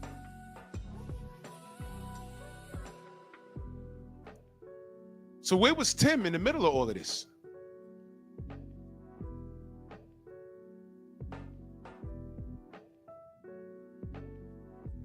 That's Teofimo Lopez, brother. Where are you in the middle of all of this? But you want to take his side? For what? And that's why I say this is jealousy, man. Ward was treated just like Floyd. Tim was treated just like the both of them. How the fuck is Devin getting treated like that? And y'all putting the negative shit on Floyd. And then y'all saying the negative side of Floyd Mayweather onto Devin. It's not even close. And then you're saying he's trying to be like Tank, who hasn't done anything remotely close to what Devin has done in the ring. And then you're talking about his degenerate behavior. Huh? Devin couldn't be Tank if he tried. First of all, his father's in his life. Yeah, Steve L, you was there. And I'm glad you said that, Jarrell. He said Resendez just received a hero's welcome in Mexico. Like he just did something, like he beat an undisputed champ. He received a hero's welcome for beating up on Caleb Plant, right? When Haney got back to America, was there a parade? No. Hey, Devin won. That's it. In other news, oh yeah, Tank Davis, he's going to knock out another ham and egger. Tank Davis not fighting his contemporaries, right? Nothing. Does Devin complain? No. You know what he does? He got back in the gym. We found out that Ryan Garcia cheated. Everyone starts talking about, oh, I can't unseat the left hook. The drugs don't do anything. Now y'all want to act like y'all don't know what drugs do. Let me ask y'all a question.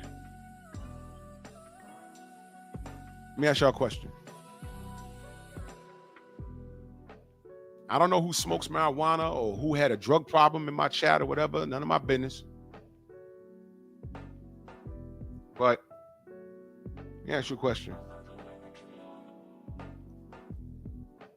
When you see the crackhead rolling in the street and tweaking, is he actually smoking the crack at that moment? Or is he wilding from the crack he smoked an hour ago? What happens when you take a energy drink? You get a buzz. Your workout, there's something called pre-workout. There's something called post-workouts. Eventually they wear off. Some of those things are bad. What do they call it? A crash.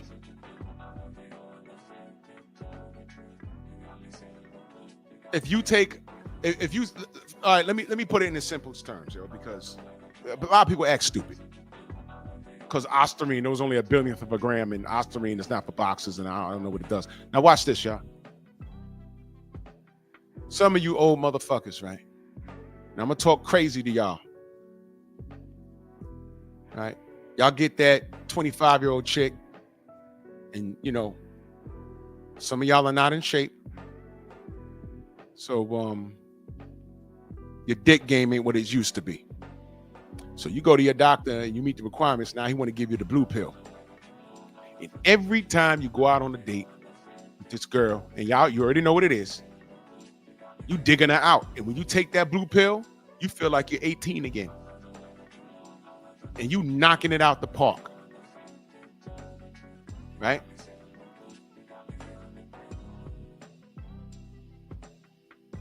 You run out of your prescription. Hopefully you got it prescribed. Hopefully you ain't get it online. You run out of your prescription. And she wants it now. And now you're nervous. It's like, man, I can get up a little bit, but it ain't gonna be like it's been. So you try it, and it's not working. And you lie to shorty. Say, hey, man, I had a hard day at work, or I hurt myself, or, whatever. Reality is, you're like a 60-year-old man. That's just the reality. All right? So now you go to the doctor and do some blood work. And he's telling you some things, and it's like, he says, well, I see here on your blood levels that,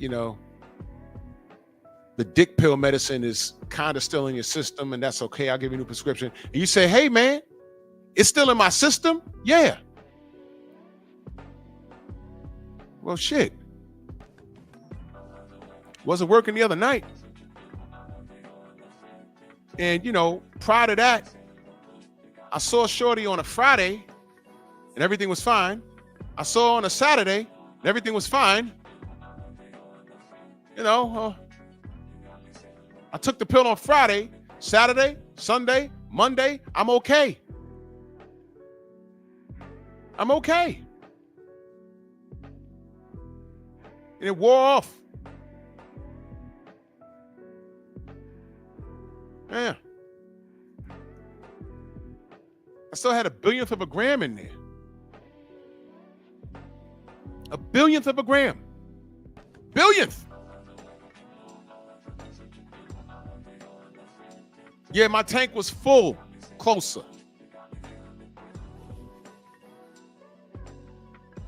And the doctor says to you, well, your penis did work a little something, right? Yeah. So why don't you just complete the task? Well, I wasn't confident, doc, Oh. That has something to do with your confidence. Right.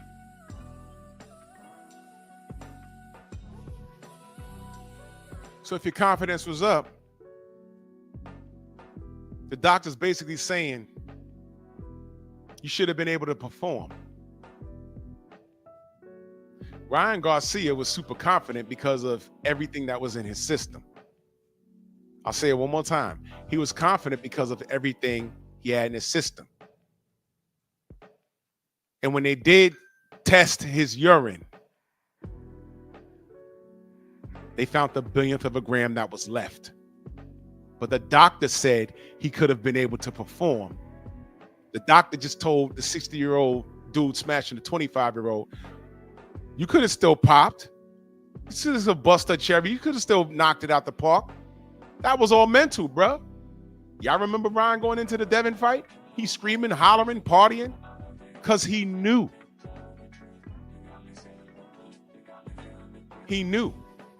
A year later, he gets with Justin Fortune, who knows how to hide drugs. But he was on bottle. He was clean. Gets in the ring with Rolly Romero. Looked totally different. And he was not confident.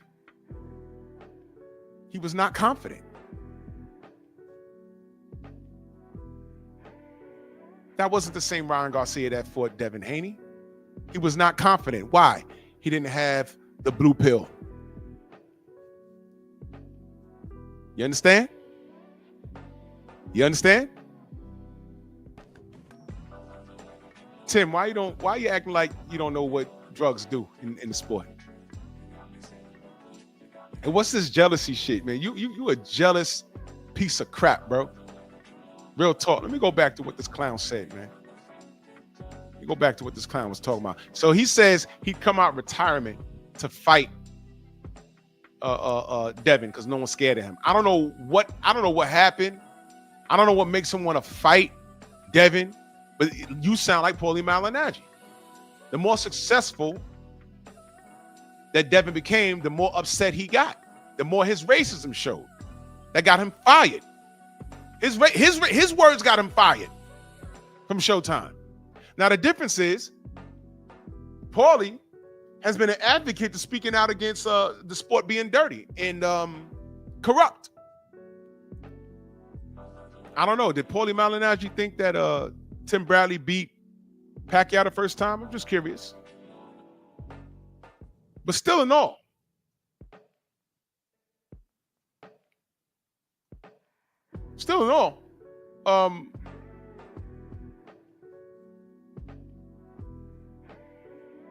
Paul came clean in reference to Ryan. Now, actually, Paulie kept it honest about the drug game. He said, man, now you see why, in other words, Paulie 100% believes that Ryan, his performance was affected by drugs versus Devin. And his performance against Rolly was a lack thereof drugs. 100%, he believes that. And I stand with Paulie on that. I agree with him. Has Tim said that? And that's what makes this worse, black man. When a racist can keep it honest and keeping it boxing, and you cannot. And that's what makes you a scumbag. That man don't want to be touched. That's easy work. You said Devin is easy work. Now, these are his words. Tim, Bill said he got money for you. Get your shit in shape. I still think Devin shouldn't even bother because Devin fucks him up. He's been out the ring. He's fat in the face right now. He's not training. It's not for him, muscle memory. He's an athlete. It'll come back. But even in his prime, stylistically, there's nothing I see in Tim Bradley that can compete with Devin Haney. Because Devin too big. Remember that? Devin will knock Tim Bradley out. Stay on your social media talking shit. Easy work. So with that being said, Teofimo Lopez, is it a duck? Oh, y'all can call it a duck. We can call it a duck. He's not calling it a duck though. Y'all can call it a duck, but y'all come in here because y'all want original takes. Y'all want original takes. Takes that you hear from other people. Not takes that you hear from other people. Original takes. What do you mean? You're a Hall of Famer, a retired pro. There's a lot of pros that say shit that I don't agree with. There's a lot of pros that say shit we look at and say, what is that? Teddy Atlas told Andre Ward and Bud Crawford that he thought Vasily Lomachenko was number one pound for pound after Bud just scored a knockout on ESPN. Told them straight to the face, it was unprovoked. Bud just won.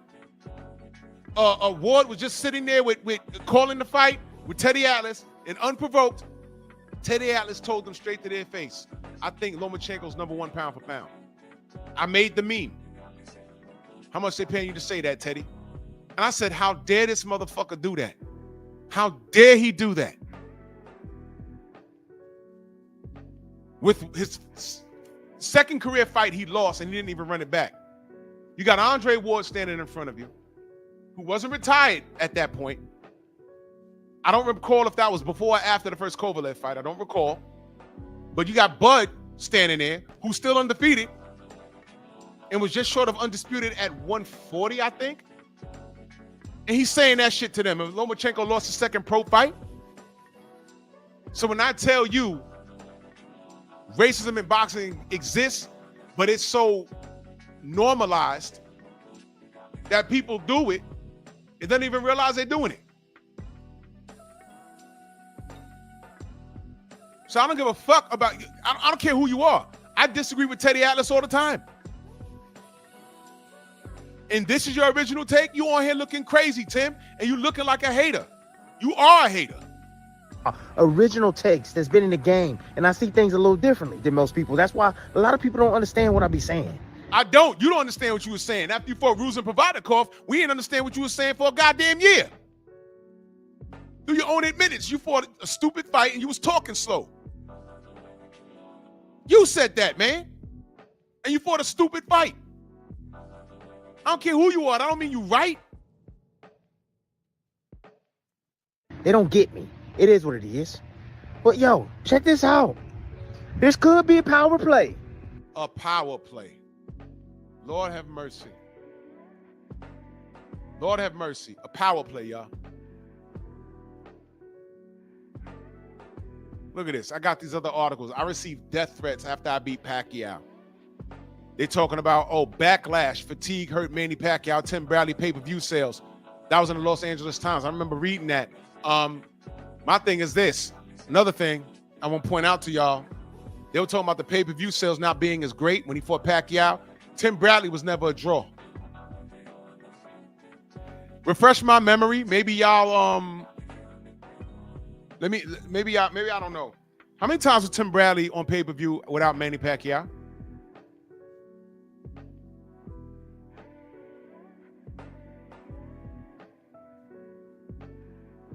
When he fought Marquez, was that on free TV or was that a pay-per-view? I think that was on HBO. Was Tim Bradley a pay-per-view star without Manny Pacquiao?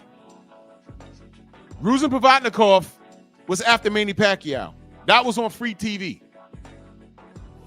Right? Okay. Okay, fine. I mean, usually the play is once you are on pay-per-view, you're a star. No, he got according to the public, he got a gimme victory. That's what he got. A victory he didn't deserve.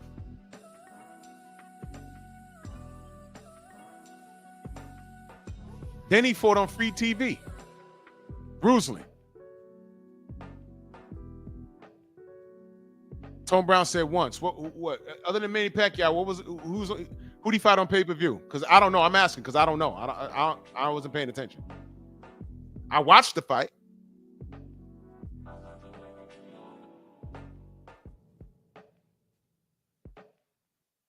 Asking for a friend because I don't know. Ryan Garcia is this megastar, right? After he lost to Tank Davis, we didn't have to pay for that fight.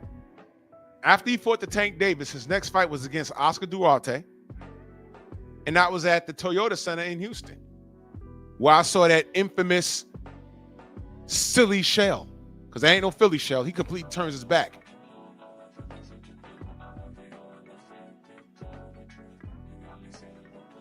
Rod Neal was there. He said, man, half this fucking arena's closed off and it wasn't sold out. But this is the star, right? They tried to tell us the same thing about Tyson Fury. After Deontay Wilder dug him out the garbage and fought to a draw, which was a robbery. I thought Deontay won that fight. Right? He ducks the rematch. And by the way, I don't forget what Andre Ward said.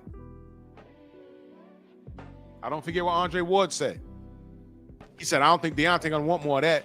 Deontay, after the fight, said, I absolutely want the rematch.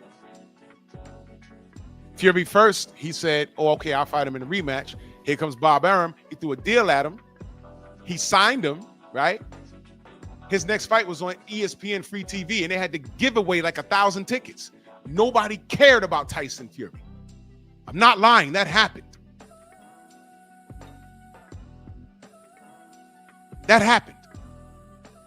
So Ryan Garcia is not the star that you thought he was, because the week before the Oscar Duarte fight, Devin fought Regis Prograis the week before. That was pay-per-view.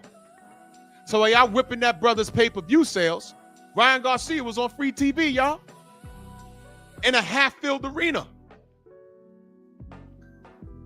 Y'all talked about Deontay Wilder had no star power. Tyson Fury fought 2 times, and it was on free TV. Tone Brown says Marquez fight was on pay-per-view. Now watch this, y'all. They're going to hate this, because I couldn't remember. I remember watching it. I may have bought it in support of both of them, because I liked both of them at that time. I like Marquez still, but I like Tim Bradley at the time. But watch this, y'all. Who do you think carried that pay-per-view? Was it Tim Bradley? Or was it the Mexican fans? Uh-oh. Uh-oh. You see how that works? Now, I'd be a coon if I said that back then. Yeah, it's on pay-per-view, but, the Mexican fans, because Marquez got the power of Mexico. Marquez has a whole country behind him. As if Tim Bradley's not American in the country of America.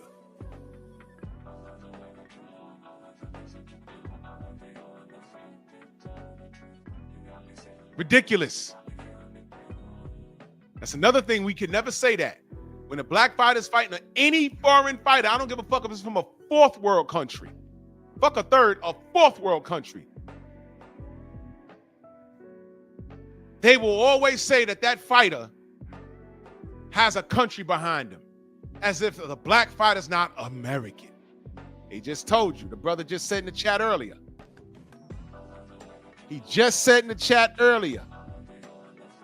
Resendez goes back to Mexico and had a hero's welcome. Hero's welcome for beating Caleb Plant. The gringo. That's what they call him, right? That's what they call white men. Yep. Had a hero's welcome. The difference in support.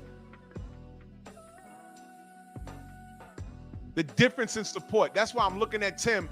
This reign on DHP is unnecessary, and I can't make sense of it. It is ridiculous. Let's go back to what this shoe shining boy says. This could be a power play. Here's why. Look, Teofimo Lopez, right? He wanted to fight Boots. Why did he want to fight Boots? Because there was more money on the table. That's why. One, maybe he thought he can beat him. Maybe not. I don't know. I thought he had a good chance. However. Now, this nigga just said that people come to him because he's going to keep it real with you and all of this other weird shit that he said, promoting himself as a real boxing analyst. He's a Hall of Famer, retired pro, whatever. He said fighting Boots was more money. What did we find out? We found out that the same money that Teofimo was offered to face Boots was the same money he was offered to face Keyshawn, was the same money he was offered to face Devin, which was $11 million. You see, it don't take long. You don't have to scream over everybody. Let them talk. They're going to tell you how they're coming. You see what I mean, y'all? Did we not just find that out? It was the same bread. Turkey said, I got 11 million, but 3 options. I got 11 million and 3 options. 11 mil, Boots. Right? Boots said, nah, I ain't fighting you. I'm trying to be undisputed at 147. Tio does not play into any of that. He has no belt. So why am I doing that? Sorry, but not sorry. Boom. That leaves you with that leaves you with Keyshawn, in which Keyshawn started talking about, oh, he was literally crying over the damn FaceTime. You told me you'd get me Boots. You told me you'd get me Boots. But Keyshawn's right here. He wants to fight you. All right, fine. Devin is your longest rival. I mean, never mind Keyshawn and whooped your ass in sparring and beat up your father. I don't know why you don't want to get that lick back and beat up 11 million. I don't get that. But now there's Devin. Tim, the money was the same. The money was the same.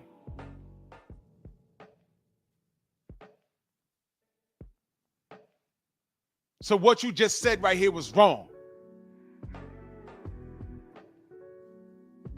Now we know the money was the same. Now, Tim, y'all follow him on the gram or whatever the fuck. Did he correct himself? Probably not. But now you got to stand on this, Tim. The only way to vindicate yourself after doing this video is to say, yo, I stand myself corrected. That's all you got to say. The money was the same. And Tio, there was no Boots. There was Devin. And there was Keyshawn. But you're harping on Devin. Why, man? As a supporter of the sport, Devin has given me everything that I wanted, that I want a boxer to do. That's why I support them. He tried to fight all his contemporaries. Those fights against his contemporaries that didn't happen was the contemporaries' fault. It was their fault. Tim, you're too dark-skinned to act like this. Quit acting light-skinned, nigga. Boots didn't take the bait. Product of a bend wench acting ass.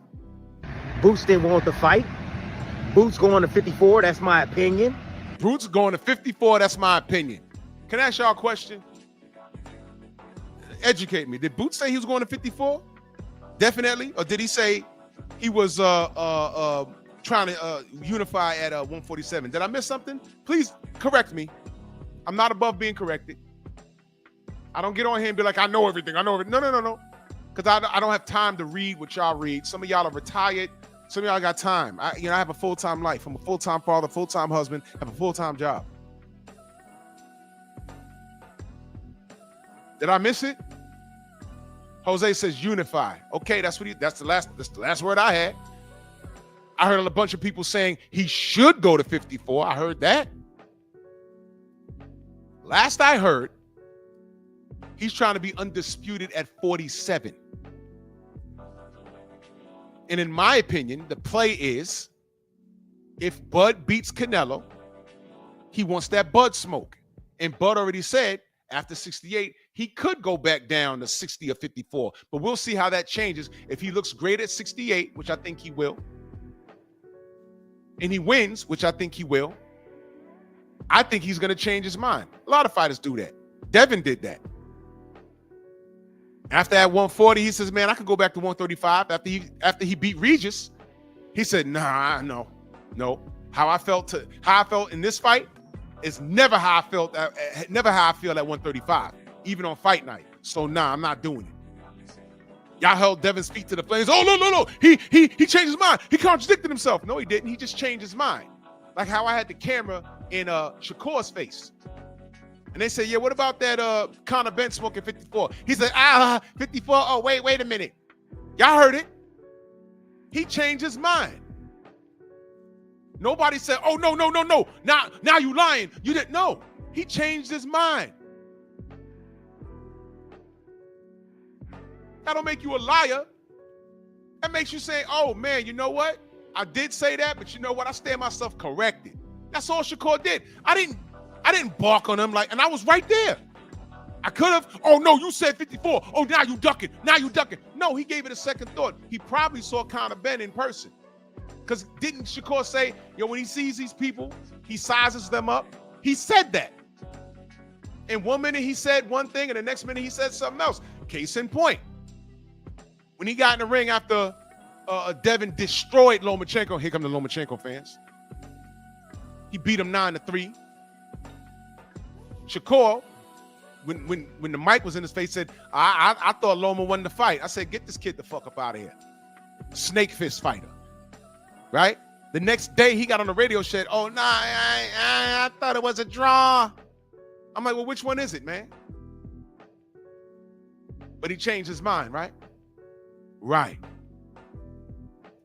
Tim Bradley sticking up. Tim Bradley sticking up for Teofimo, suspecting this is a power play due to a financial situation is the dumbest shit you ever heard. And now, between the time he did that video and today, we have more information. And my question to you guys is, did Tim Bradley correct himself? Probably not, because niggas like this is normally wrong and strong. But y'all got to tell me, because I'm not on Twitter, and I don't follow him on Instagram, and I don't follow him on, I don't think I follow him. If I do, I'm going to check and see if I follow him. I probably did just out of respect, but if I do, I'm going to unfollow him. And I don't follow him on YouTube, because when he pulled up on Champ's side, I kind of knew what he was doing, but I didn't want to put that coat on him. Now I see. He wants to be controversial and contrary to what's normal and what's correct. And if he has to buck dancing coon to do it, that's what he's going to do. So let's go back to what he was saying. Or Boots might even want Norman Jr. I think this came out of his mouth. He wants Norman Jr. After Norman Jr. go to Japan and knock that guy out. Now let me stop right there. Does he not know?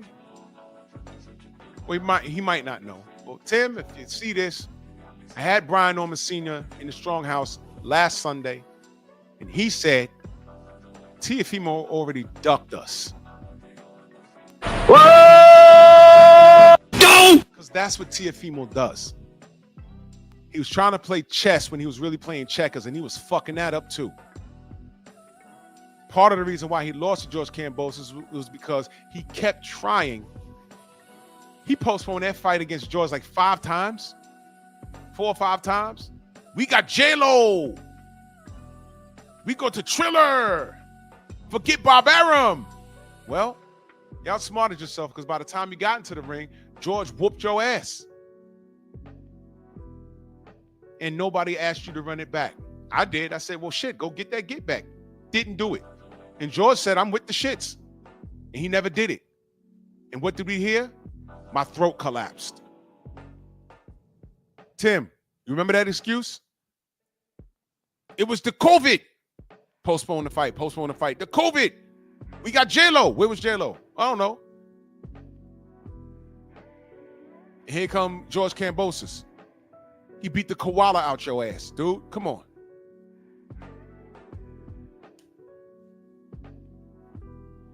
So all this shit about Boots, let me ask you a question, Tim, because I don't know. Did you speak to Boots about what he's doing definitely? Probably didn't. This is all your opinion, though, right? We're supposed to listen to you. You just now listen to this, y'all. How can I believe what you say when I see what you do? You had a lot of fugazi moments in your career when you was a professional, but I'm not going to use your fugazi moments to dictate my judgment on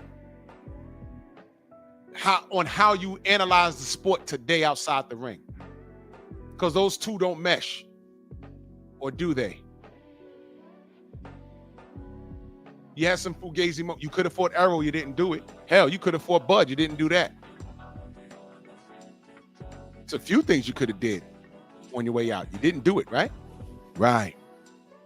Didn't do it. Didn't do it.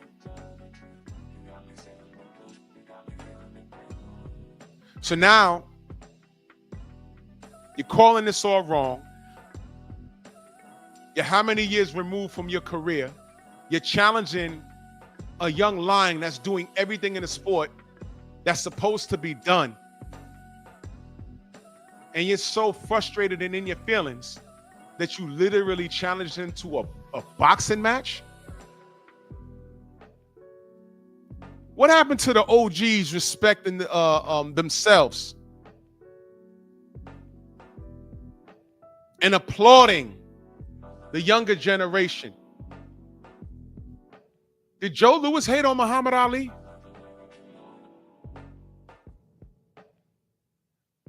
Muhammad Ali says, man, you know, I'm not the GOAT. Ray Robinson's the GOAT. They all took a picture together. I have it. And I also altered it. Respectfully. Wait till y'all see that.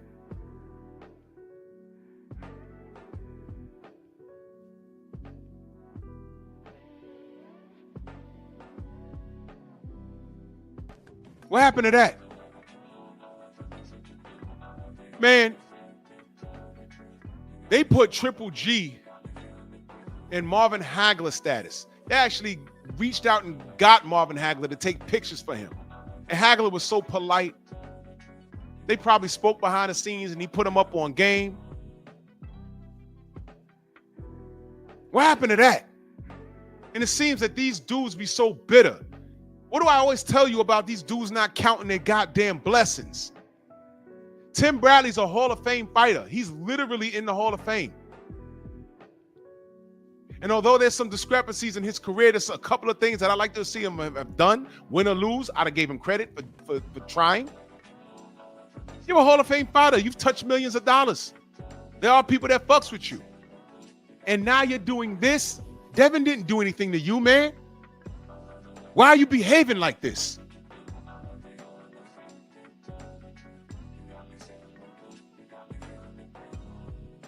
This is ridiculous, man.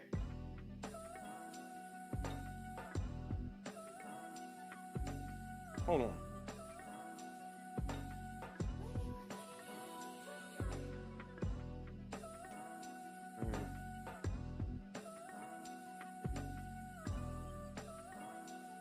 When your credit is good, everybody wants you to buy shit. My credit is great. Now all of a sudden, motherfuckers want to give me those super duper, I don't know, these credit cards that are different colors. When the sun hit it, it'll blind you. I'm like, I don't need that, man.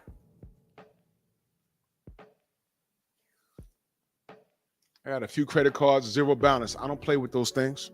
I got them just to have them.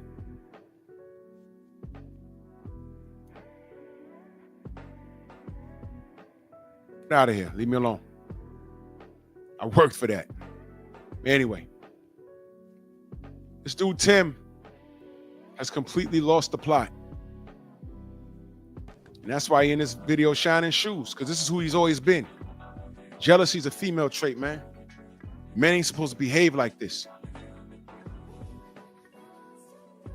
And I don't want the sisters to get mad at me, but y'all know I'm telling the truth. Case in point, how many women y'all know right now, when you ask them about their circle, what do they tell you? I keep my circle small. Why? Because bitches are haters.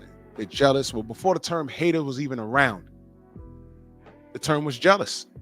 Because women be jealous. You know, I don't want to bring them around my husband, my boyfriend, and I don't invite them in my house because they're always trying to do shit. And so they might have maybe 3 or 4 close friends, but they don't have like a stable of friends because they know how women are. They know. So when I say things like jealousy is a female trait, I'm looking at Tim Bradley. And just because you got some credentials in life in the sport of boxing, that don't mean you know what the fuck you're talking about. We critique and contradict old media every day. How many times has Mike Coppinger lied to people?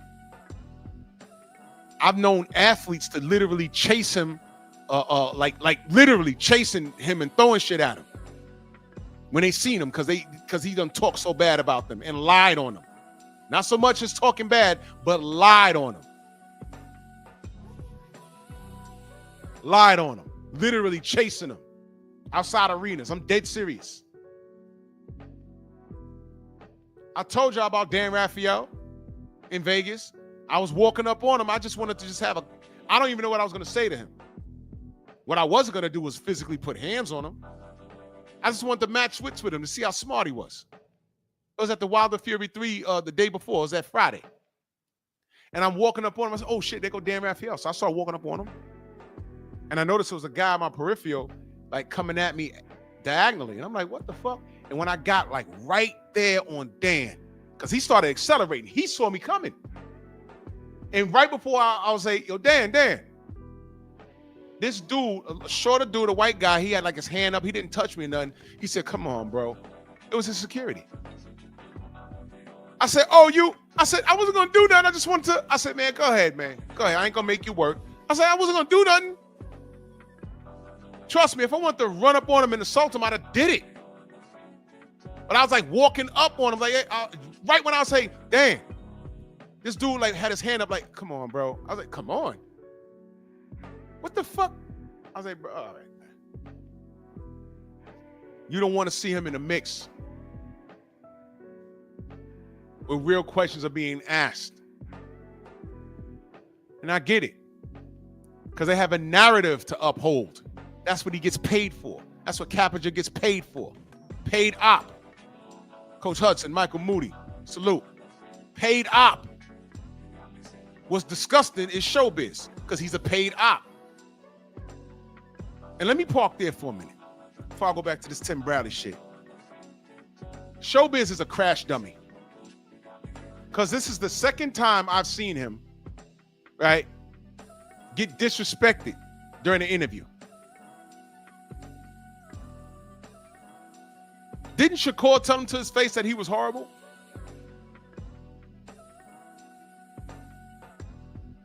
Had him on there looking stupid. Nigga, you's a crash test dummy. You got hired because you're controversial and you're contrary to what we stand up for. You stand against. Oh, they like Deontay? I'ma hate on Deontay. They like Errol? I'ma hate on Errol. They go against racist Ryan? I'ma stand in the pocket for racist Ryan. And you got a DAZN deal because of that.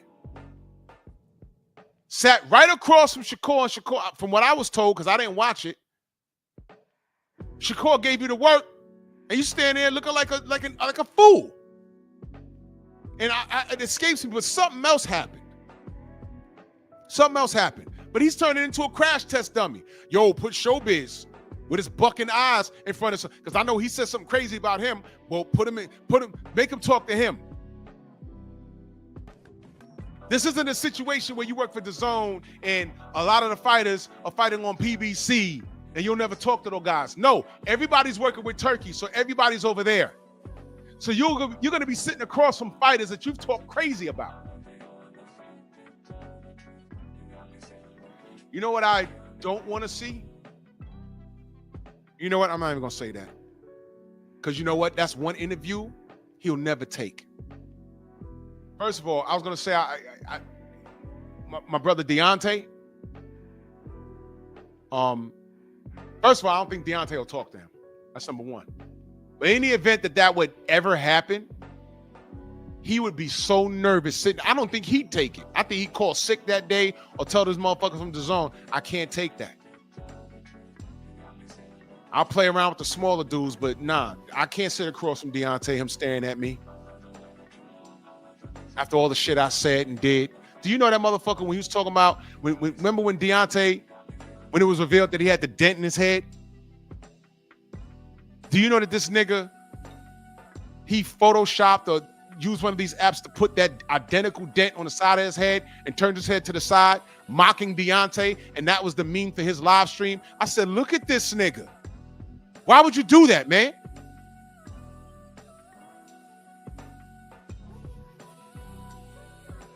I'm telling you right now, a lot of these old media motherfuckers, the way they violate it, because that's not just you talking about a situation.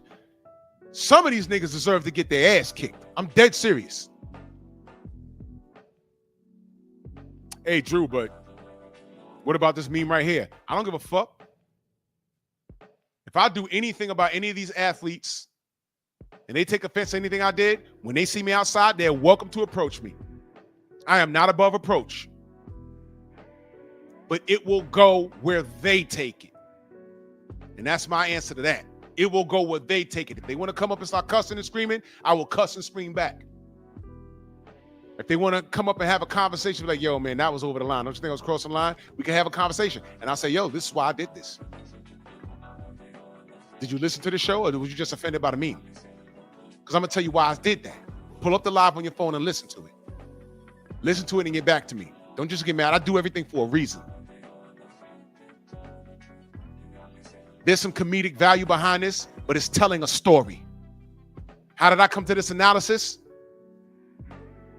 You're going to breeze by the part where I said it breaks my heart to do this because I respected you as an athlete and I protected your integrity as an athlete. Come to find out, you don't have any integrity because you have no loyalty to your community. I can explain everything I do.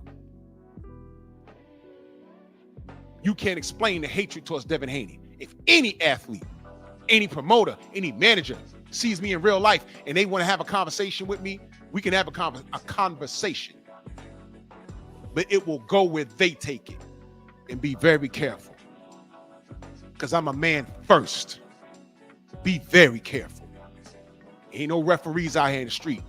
There's no 10 count in the street. Be warned. Trillwell, LDBC or nothing, my brother. He said, you getting me through this hot ass day, bro. Yeah, it's hot, bro. It's hot. So whatever it is up here, I know it's like 10, 15 degrees hotter down south.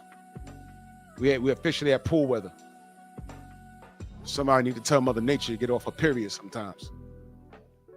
Anyway, back to this clown, Tim. Because Norman better knock that guy out. That's easy work. He easy to get hit. But anyways, back to my point. By the way, he's talking about Brian Norman. I just said Brian Norman Sr. already told us Teofimo ducked them. He calls out Boots, which didn't make any sense, only to his fans, right? He ducked Brian Norman. He ducked Devin. And he ducked Keyshawn. So, Tim, what are you talking about, bro? Y'all watch Star Wars when they say your hatred blinds you by the dark side, or whatever the fuck that was? This is what we talking about. When you're hatred and when you have hatred in your heart and you're in your feelings, you know you can't think straight? And Tim Bradley, you're a professional boxer. You're a professional boxer. If you get punched really good and it buzzes you, it's like, okay, I got hit. But you know where your ego comes in? When you start paying attention to the audience. Oh, man, I got to get that hit back. You better not. Chill for a minute. Chill for a minute. You need to download the data and find out why that happened so it don't happen again. Because what happens if you try and get back immediately? You're going to run into something. And if you make it out that round, your coach will be like, what the fuck, man? We worked on this. I told you, we on the road, man. I told you not to pay attention to this goddamn audience. I told you they're going to do that shit. Tim Bradley, you've already displayed that you're an emotional wreck. The Ruslan Provodnikov fight. You wasn't fighting Ruslan. You was thinking about your kids, the death threats, the racial slurs. You wasn't supposed to be thinking about shit else but Ruslan. Went in there, became a punching bag because you wanted to show the world that you're a fighter. That was stupid. And now with all of that, because that's your resume, your behavior, that shows me that you lack mental. You might be mentally durable to get through a fight, but the decision you made to do that let me know that you don't make good choices. You don't make good choices, man. And now here you are, an analyst? No, you're an anal list. You're on the anal list. You're not an analyst. You're on the anal list because you're full of shit, like the rest of these niggas.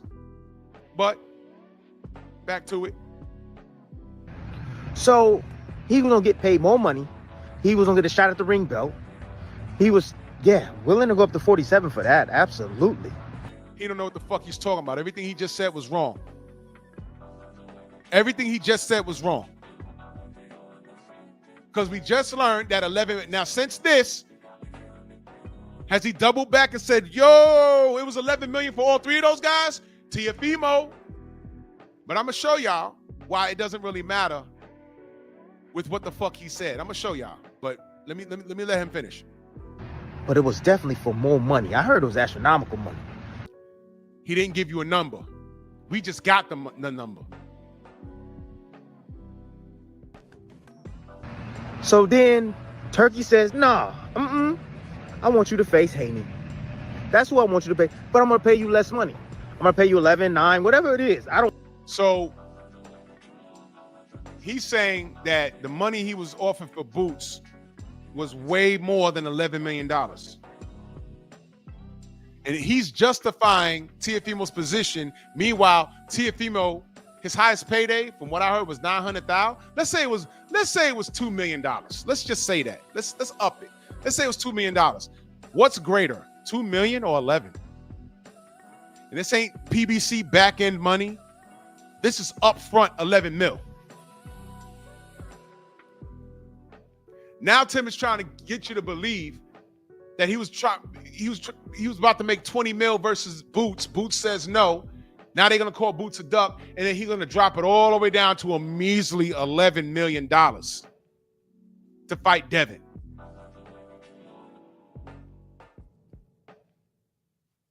Tim ought to be ashamed of himself, but there's no shame. Bring back shaming, y'all. I don't know. I heard him reported. I heard it was reported about 11 million for Haney. Nah, that's not enough for. That's not enough? Teofimo Lopez. That's not enough. Oh my God. Now you see, this is what I'm saying. It's not enough for Teofimo Lopez. Please check the resume. Devin Haney's former undisputed. Devin Haney's chasing. And yes, I'm giving Devin Haney credit for everyone he tried to fight. I'm also going to give him credit for everybody, all the haters say that he should fight. I literally read articles where motherfuckers said he needs to fight, not should fight, but he needs to fight David Benavidez because he's so big. They had him in the ring with Bud. I'm like, well, shit, man. Light heavyweights, super middleweights, welterweights, and this one he was still at 135. All right, so cool. For a guy in Teofimo Lopez who, and just for the sake of this live, let's just say he made $2 million. I heard it was $900,000, but let's say he made $2 million. What do you mean 11 million is not enough? What do you mean? Boxing Fan Times 4 says, isn't T-Ho's deal 3 fights, 30 mil each? Then he says, my bad, 10 mil each fight. I don't know what it was, but if it was 10 mil each fight, how much did he get paid for when he fought Barbosa, whatever the fuck that guy was? How much did he get paid for that? Can y'all tell me? Because I don't know. I'm not pocket watching. I don't know though. So if he has a 3-fight deal with Turkey, he fought. This was his first fight against Barbosa, right? So he made 10 mil. Last month, he made $10 million. Let's say he made $10 million. Now he's going against Devin, right? Who, according to Tim Bradley, is a complete mark, right?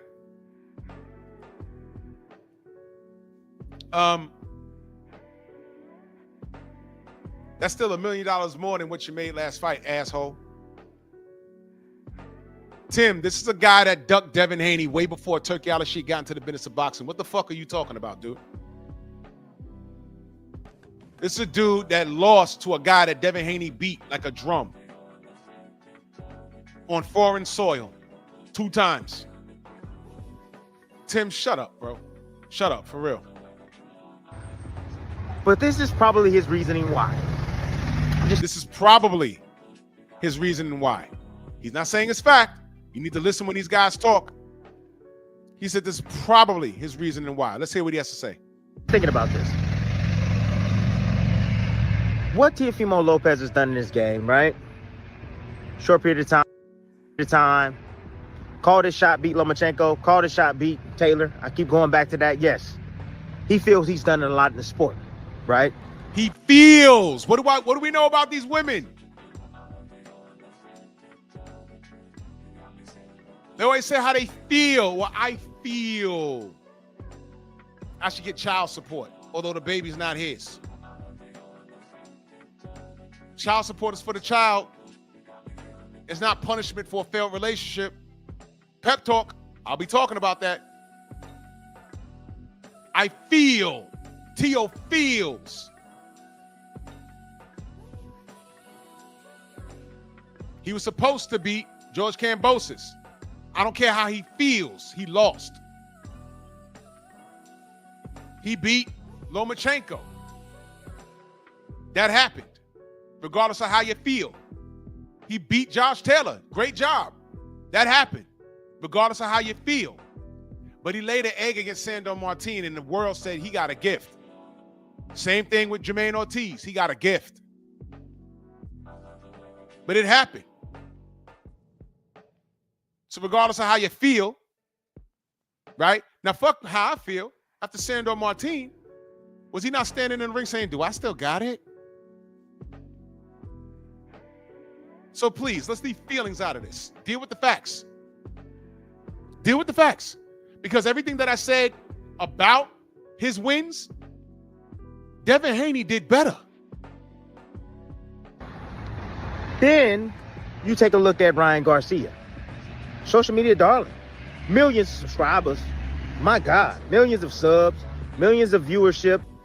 Millions of subs, millions of viewership.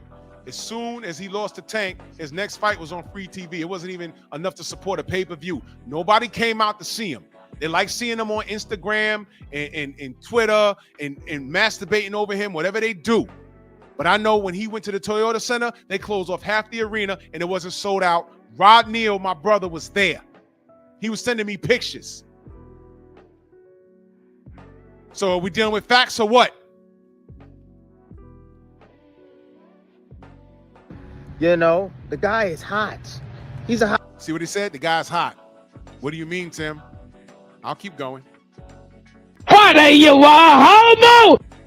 Commodity. Ain't won a world championship at all, but he gets paid $20 million to face. Sorry about that blower. To Pause. face Rolly Romero. Ryan Garcia, in a sense, he's correct. Ryan Garcia is living off of name value, but it shows you the value of the casual fans, because anyone that watches the sport, the only way they celebrate Ryan is because of what he did to Devin. And it makes you wonder, what the fuck are you celebrating? The hatred of Devin or the fact that Ryan is for real? He's not for real. He showed that. And he was living off of his namesake, which is now tarnished because he got in there and laid an egg against Rolly Romero.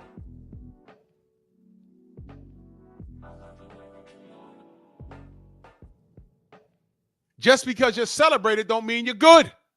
Case in point, in prime for prime, if Tim Bradley fought Arturo Gatti in Atlantic City, Tim, all of the boardwalk will be rooting for Arturo Gatti. But the reality is, I think you beat Arturo Gatti because you're a better boxer than he was. But he was celebrated. Tim, don't act like you don't know what's going on. That's what makes you a fucking hater. A self-hater at that. Now, I know that fight was for a championship and whatnot, but he still lost. And I know Ryan Garcia's hand is hurt or whatever. He believes Ryan's hand's hurt or whatever. Listen to him talk. Whatever the excuse they want to make, it is what You called it an excuse. Okay, so you do think it's bullshit. There you go. But let's go. it is. He couldn't pass on that bag, regardless of winning a fight or not. He couldn't pass on. He couldn't pass on the bag regardless of winning the fight or not. Okay, so now that we know that it was $11 million for all three of those fighters, why is Teofimo passing on the bag? And why are you supporting that behavior? Warrior, Bradley, Desert Storm. On that, but he getting paid $20 million. That's beside the point. So Tio has done a lot more in the sport. What? And he feeling like, I deserve more money than that. What? Okay, you don't take that 11 milli. What do you do? That's what I'm saying. I'm not even familiar if it was a 3-fight deal with Saudi. I don't even know. But if he don't fight, he's not fighting Boots, he don't fight Devin, he don't fight Keyshawn. What does he do, y'all? The money's not the problem. It's his heart or lack thereof. But no, let's keep listening to Tim.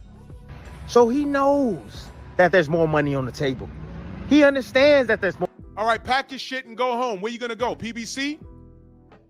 PBC and well, if y'all don't know, Prime just severed ties with PBC. So now the PBC is gonna be working, all those fighters are gonna be working directly with who? Riyadh season. Who's mad? More money on the table. And so more money where? Where you gonna get it? What he's doing is, I think, he's standing his ground. Okay, so he's standing his ground. Okay. Now, let me ask you a question. And I'm not talking bad about him, but I'm about to play something. And this is a fact because I've seen this. Red Lipstick, salute, Queen. How are you? Let me ask y'all a question. Who do you think knows more directly about Teofimo Lopez than Punch Drunk Boxing? They are legitimately friends. He knows shit about Teofimo than anybody on YouTube. I'll say that. I've seen it. When I was talking to Punch at the presser, Teofimo walked right up to him. And I looked at that little nigga and I said, man, when me and Punch was having a conversation, ironing shit out, Punch knows everything about that dude. More than Tim Bradley. So all of this maybe what he shoulda, coulda, I'll challenge Devin to a fight means nothing. If Punch says something about Teofimo Lopez, I'll listen to it, and I say, well, shit, I don't agree with his opinion. I don't know why Teofimo's doing that, but if anyone knows what he's doing, it's Punch because he knows him. That's his friend, not some guy he talks about. Like how BFTB is tight with Devin and Bill, Punch is tight with the Lopezes. Tim is just on the outside looking in, giving his quote-unquote professional opinion on things, which is based off of complete and total emotion and hatred. I'm not going to believe what you say and believe that you're impartial after you just challenge this young king to a fight. For what? He's not doing shit but winning and trying to fight the best, and you're mad at that nigga? You sucker-ass nigga? But here's why I brought up Punch. Because if y'all didn't hear it, this was his opinion on the whole situation. Let me just play it for you. Ain't nobody feeding the kids. Ain't no pie. This is Punch Drunk, y'all. Paying the mortgage. Ain't nobody paying the car note. Ladies and gentlemen, I don't give a damn. I keep it real. And if I can't keep it real with the ones that I support and love, then I can't be around that circle. Because damn it, I'm as raw as it could be. I'm as unfiltered I could be. And ladies and gentlemen, yes, if Teofimo Lopez does not sign that motherfucking deal, he's a duck, goose, duck, quack.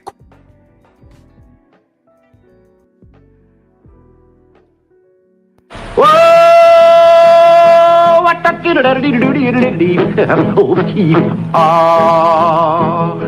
that's kind of pretty before it gets started. That was Punch, y'all. always tell y'all, family, just let them talk. Now, for the last 3 days, I even postponed pep talk because I was waiting. Blue Blood was supposed to talk to Punch Drunk, I think Wednesday. And I'm gonna play it for y'all again. He was supposed to talk to him on Wednesday, but Blue had some family thing. He had to do something with his pool, so it got postponed. I texted him. I said, "You talking to Punch tonight?" He said, I got caught up. The next night, I don't know what happened, right? And then yesterday, Blue was, he's a family man. He's running around. I don't know. Now that Punch has said that, I don't know what kind of, I thought Punch was going to pull up and try and, defend what Tio was doing, which is why I was saying tune into Blue, because I want to hear what Punch had to say. Because in my mind, I can't fathom I don't know what this is, man, other than it being a duck. I don't know. So I said, man, just tune in and see what he has to say, because I want to see how he spins this. Because other than it being a spin, I don't know. I want to see, honestly, and I'm not talking bad about it. I'm just saying, I want to see how this was going to be defended. And then someone sent me that. And I said, wait a minute, that's Punch? I said, oh, shit. And you know what I heard? And y'all know I don't listen to him. There was some friction, whatever. I'm beyond that. He's beyond it. I'm beyond it. I'm not talking negative about him anymore. It's done. Because I learned some shit that he told me. I told y'all. He told me some shit, and we figured some shit out. So there's no beef. It's whatever. It's not that. When someone sent me that, I said, yo, you know what I heard? Honesty. In other words, there's no way to spin this, man. How do you do it? All you got to do is reverse the roles.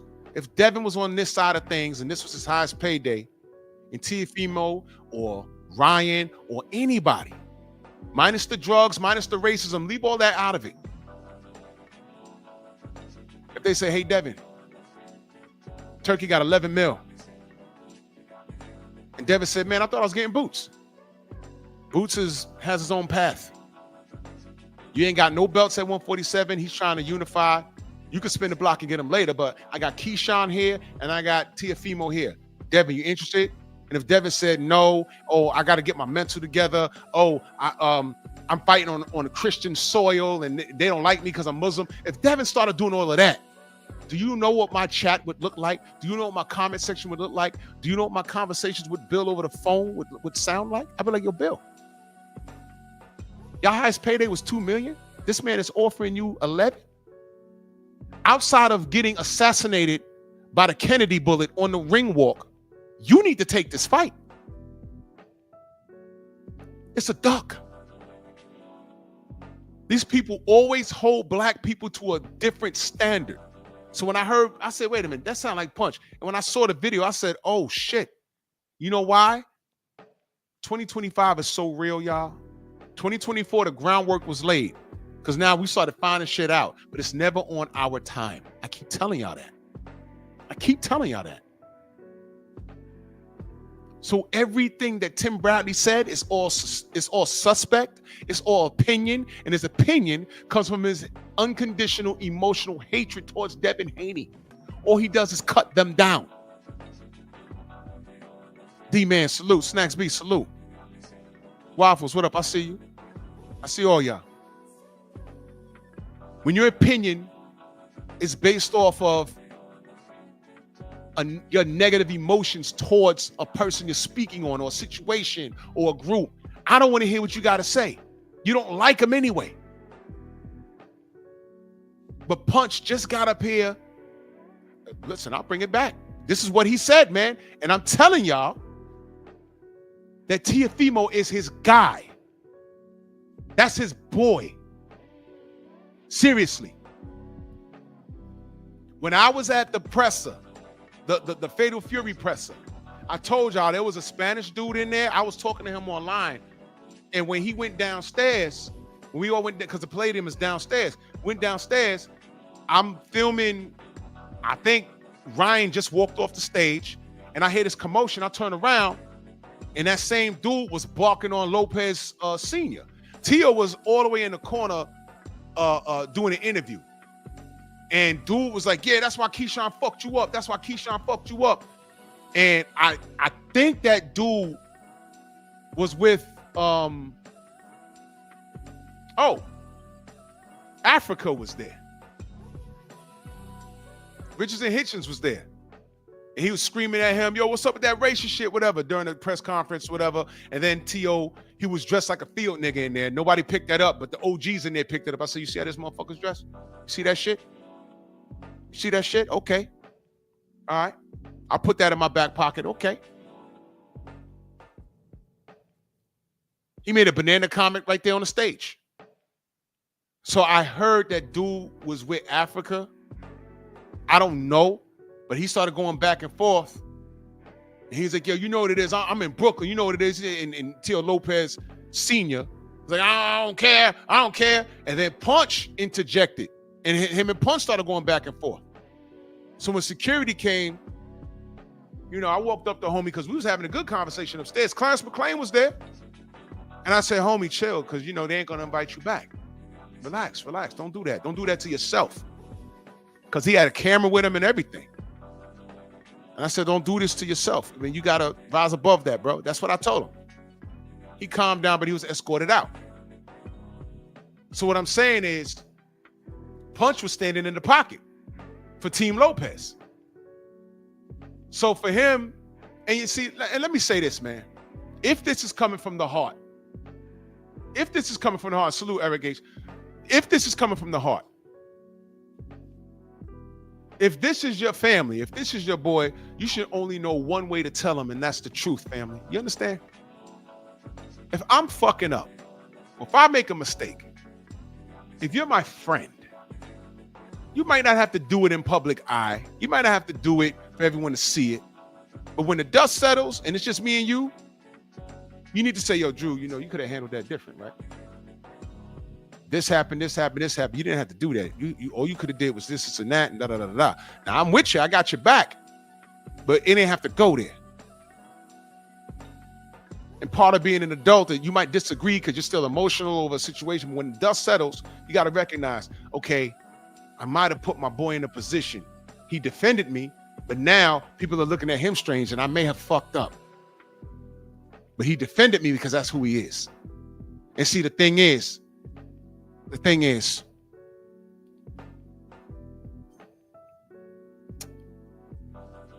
man, I don't want to resurrect.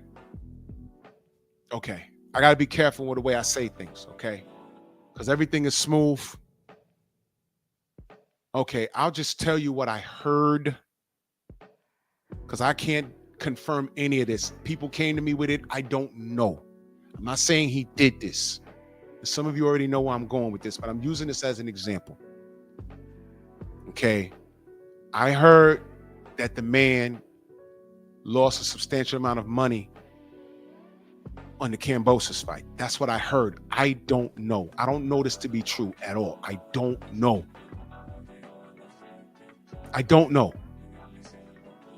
At the time, everything was hostile between him and I. I don't know if that's true. I don't know. I don't know if that's true. I don't know. All right. And that's what I heard. That's what people say. And then y'all know about the car accident situation. Okay. Then people telling me the GoFundMe was to recoup the money that he lost. I don't know, man. I don't know. The shit turned into a soap opera. When niggas said, yo, he illed out in his car, I said, look, I'm assuming he's a father. He's somebody's brother. He's somebody's nephew, somebody's son. I hope he's okay. That's how I handled it. I hope he's okay. That's how I handled it. That's it. That's what I said. Now, if he had such faith in his boy, and let's say it's true with the betting, if he had such faith in his boy that he put that amount of money on him, right? And he has faith in his boy. He does. And for him to get in there and fight George Kambosos, and there was nothing wrong with T.O. He just has a problem with people that do certain things in the ring. George Kambosos is a mover. Sandro Martinez is a mover. Okay?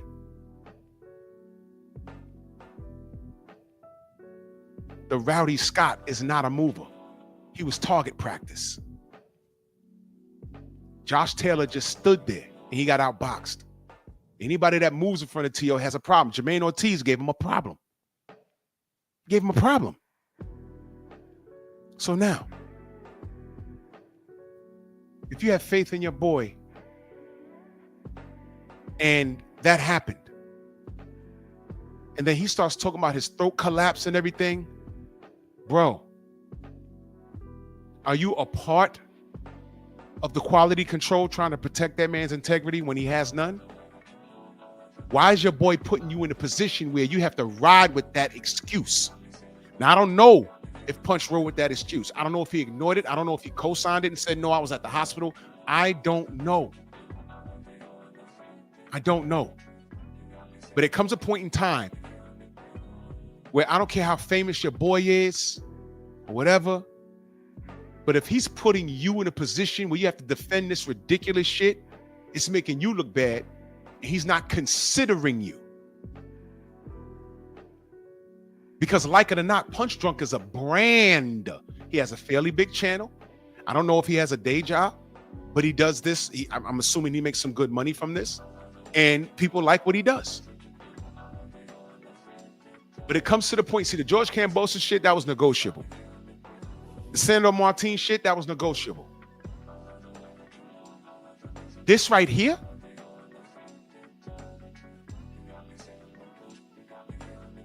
you have to ask, Tiafimo, are you considering your boy Punch Drunk and his brand? Are you even considering that? Are you respecting your friend who's been in the pocket for you from day one? Are you respecting him?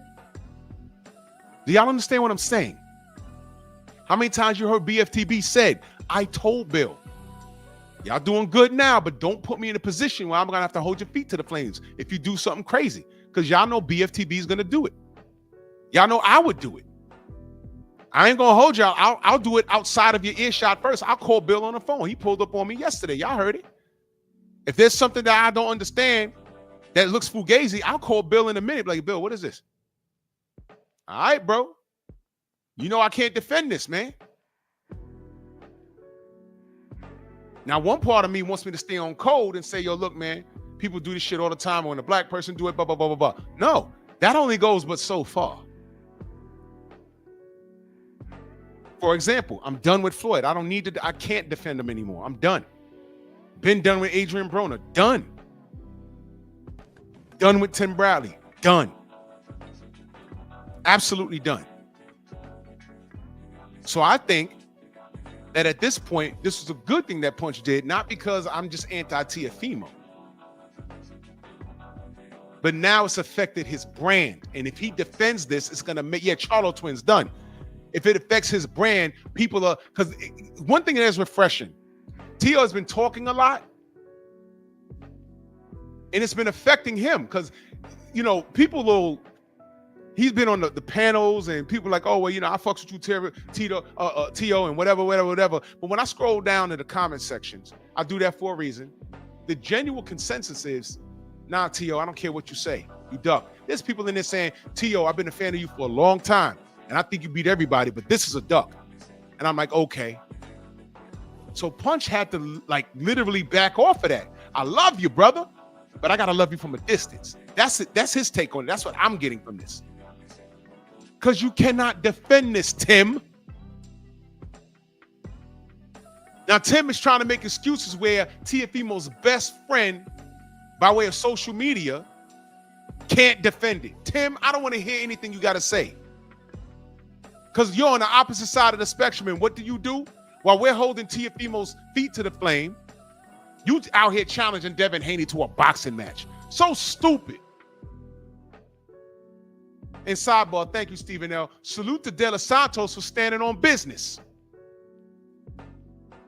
I want to try and get him on the Stronghouse. I don't know I don't know if he speaks English or not.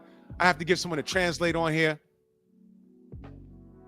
But I said, man, this boy over 5 pounds overweight. I said, Lord, I said, Edwin better not take this fight. And I know, and the first thing I said is, I know he's sacrificing his money, but man, don't take this fight. And I was so happy to hear that they paid him out. You know why? Oh, you know English at all? I'm gonna have to get a translator. You know why I'm glad that they paid him out? I'm glad he ain't take the fight, but I don't think he'd have took the fight even if the purse was, thank you, Jose, I appreciate that. I don't think that the money was the issue, because you know I watched in Blue Blood. You know what he said? His team said, well, in the era of what happened with Devin and Ryan, go! See, niggas ain't playing no more. They ain't playing no more. If he's 5 pounds overweight at the weigh-in, he was gonna be 160 tonight. Tonight, he was going to be 160, 165. And he was going to beat the shit out of Edwin. You see how much bigger Keyshawn was over Edwin? I said, God damn. 5 pounds tonight is 20 pounds today. Hey, is anyone calling Keyshawn a weight bully? Anybody? Or is that reserved for somebody else? See what I mean? You see?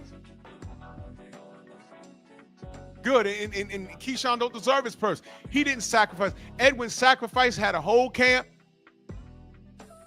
He had a whole camp. Sacrificed.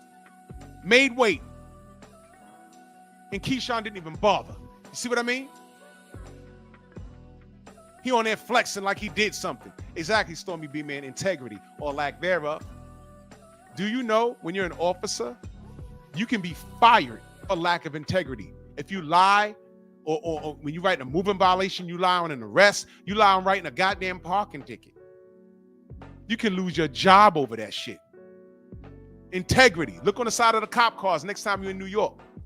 Courtesy, professionalism, and respect. Integrity is on there somewhere. When we was in the police academy, if they ask you a question, if somebody was talking in the ranks, and the sergeant says, who's talking in the ranks? And they walk up to you, officer, who's talking in the ranks, and they know to heard the voice, and it's around you, and you know who it was. You know what? You got to tell. You can't be like on some, oh man, why you snitching? Ain't none of that shit. Nope. Because how you behave is a direct reflection of who you are and how you behave in the field and how you perform as a unit. That's military, that's paramilitary. Talking in the ranks will get you killed. Literally in the field, talking in the ranks to get you killed. If the sergeant says, everyone quiet, and there's one motherfucker in the back, that can get you killed. You're quiet for a reason. So they instill that discipline in you. Oh, you a snitch. No, you could get us killed, man. Who's wrong? They said no talking in the ranks, and you're talking, stupid. Everyone else is quiet but you. So of course I'm gonna tell you all, you're the weak link. Get away from me. You're the weak link.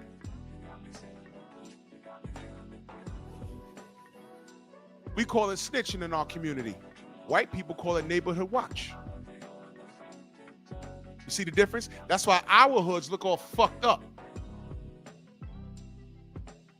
But their broke hoods look different. Ain't no shit on the ground. Ain't no trailer parks in New York. But I've seen like white neighborhoods that are middle class to lower class, but they ain't dirty.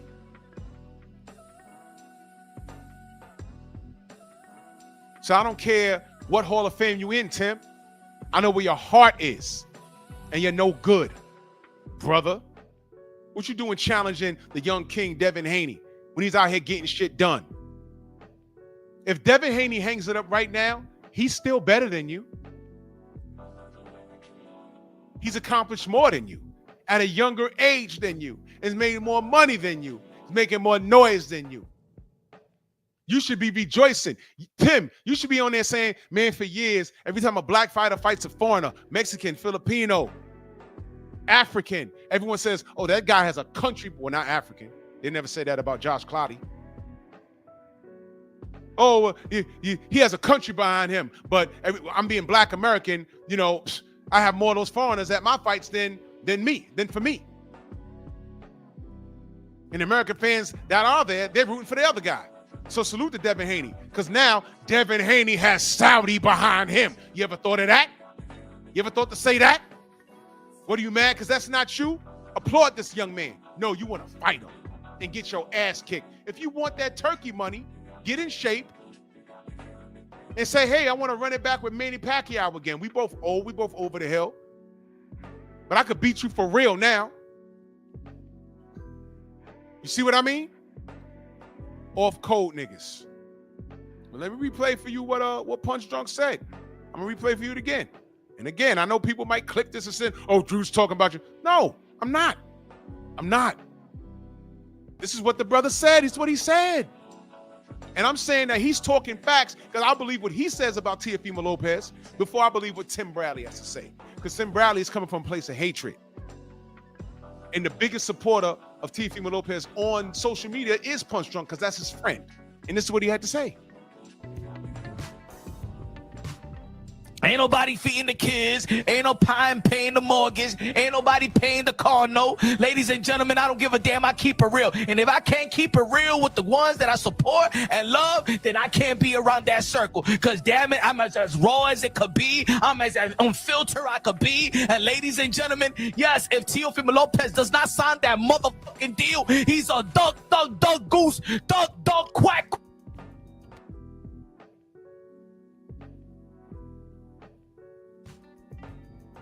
Mac, mother. Because this is a fight that you need to take, Tio. This is a fight that you need to take right now. Stop the bleeding. Take over and beat the crap out of Devin the Dream Haney. Send him back to his mother effing dream. You don't take this fight. Use a duck. That's it. There it is. He thinks that Teofimo could beat Devin. He's entitled to that. Take it, fight him, put him on his mother effing dream. Hey, I said the same thing about Errol and Bud. I said, Bud, take the 60-40, take the 40, whoop Errol's ass, and then 60-40 him. That's all I said. All I was saying was take the fight. Because at the time, 60-40 made sense, and Errol had to go through all this red tape, and he still made the fight. And Bud won. There it is. Make the fight. Just fight. And this is a situation, the reason why this is one of the biggest ducks, this is why I think this is the biggest duck in the last 30 years, is because of the money involved. And I wouldn't be talking about money if Teofimo didn't complain about his lack of money. You see what I mean? He did this, not us. So who you going to listen to? Punch? Someone who's close? He said, did he not refer to Teofimo as someone I'm close to, someone that's I call friend, family? If I can't keep it real with the ones that I love, didn't he not just say that? That's what he said. I ain't put words in the man's mouth. He said that. Are we supposed to listen to him or Tim Bradley with his opinions that come from hatred? Tim Bradley, shine those shoes, boy. You a hater. I don't respect you. Bill said they got money for you, but I don't think you're serious. I hope you're not serious. Your demeanor's unbecoming. Your attitude is unbecoming. You don't have to like DHP, but goddamn it, stay out the goddamn way while they're working. You do not factor into any of this. Devin will get no points for whooping your ass.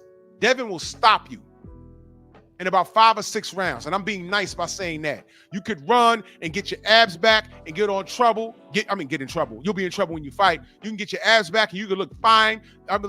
Tim Bradley was one of the most vascular and in-shape fighters you could ever see, but he wasn't a power puncher. Good boxer he was.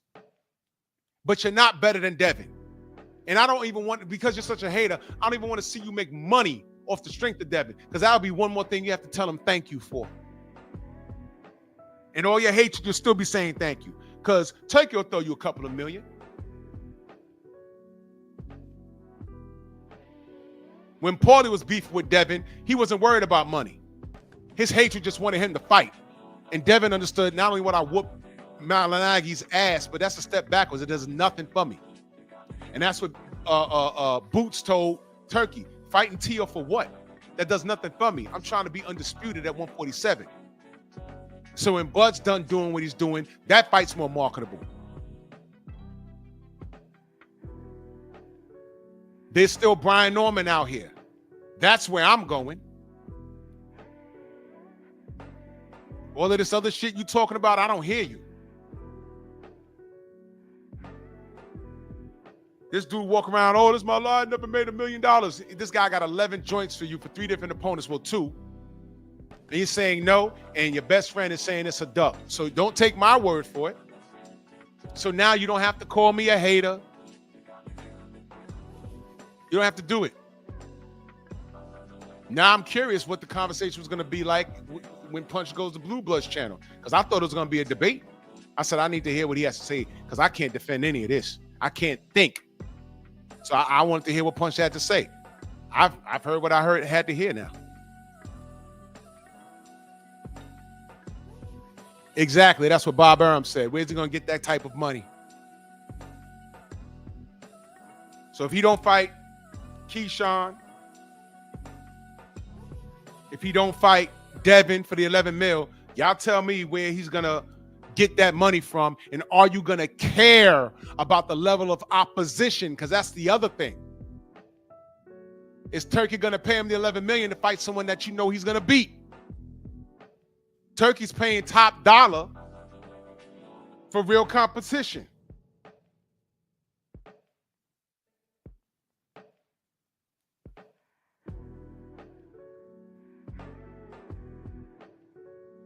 Fuck out of here.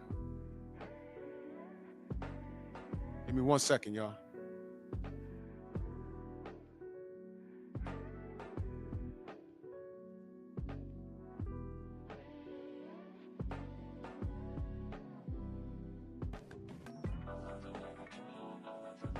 Yeah, I'll pack it up for this morning. This June 7th, 2025. The second installment of Simian Saturday. Featuring Tim Bradley. Shine those shoes, boy. And Tim, I'm not above a conversation, because I need you to defend everything you're saying. And you can't, man. You can't. Because I asked the same question for you. This is a power play. The power play is when you have options, fella. The power play is, I ain't fighting Devin for that 11 million. Fine. I'm going to fight Keyshawn. Oh, there's no Keyshawn, there's no Boots. Okay, I can go here, I can go there, because Turkey ain't gonna pay me top dollar. I can go get top dollar somewhere else. PBC is not working with Prime anymore. More on that next week. That is over.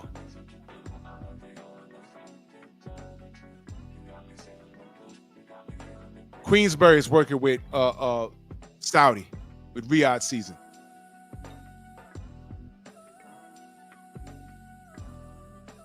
Everybody, Queensberry, Eddie Hearn, all those guys. Now Al Heyman, everybody's working with Turkey out of Sheik now. Where's T.O. go? Who are you going to pay for him to watch him do what?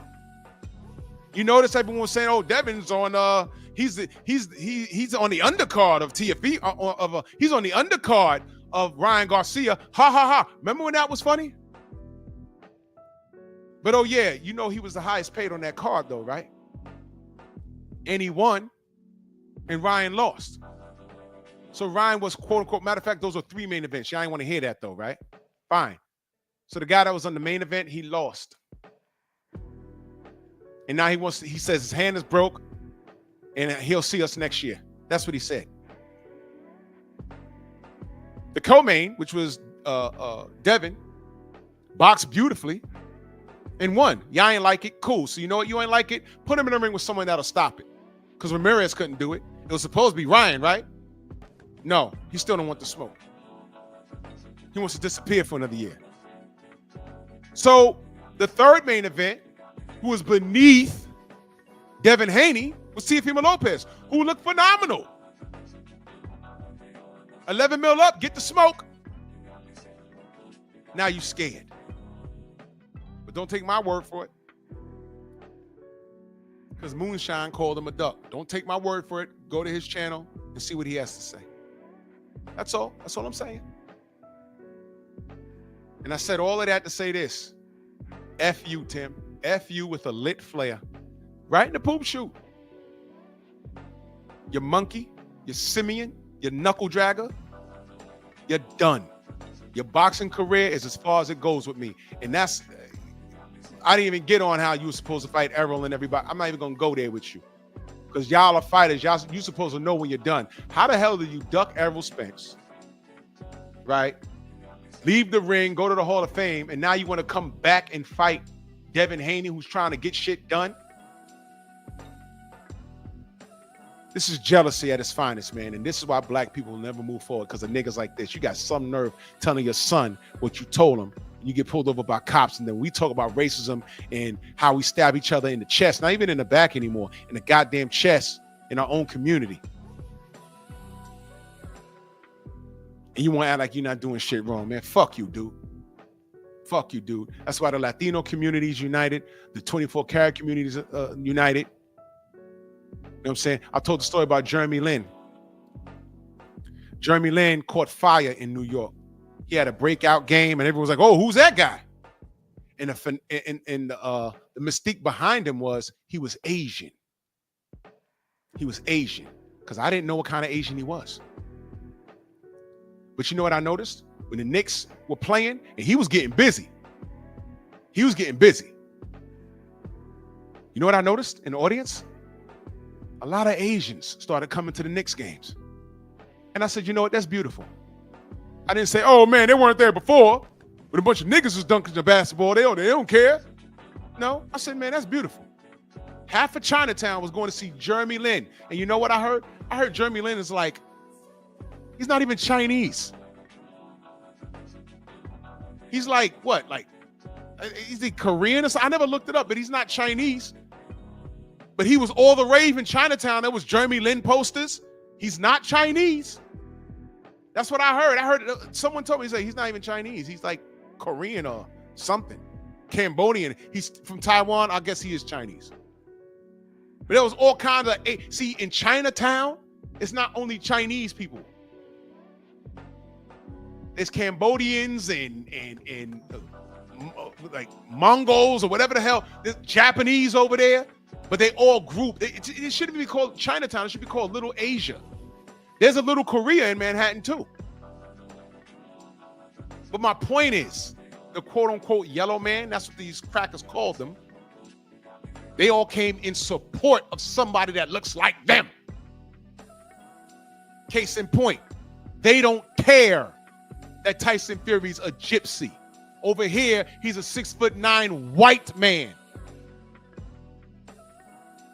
That's why they love him. That's why they love Usyk. That's why they love Lomachenko. He's Taiwanese. Yeah, okay, made in Taiwan. Thank you. But Chinatown was empty when the Knicks played. Because a lot of them was going to Madison Square Garden to watch their guy play. Japanese and Chinese are two different things. They don't speak the same language. But goddammit, they formed like Voltron when Jeremy Lin was playing. Activate interlock. Dynatherms connected. Infracells up. Mega thrusters are go. Go! Voltron force!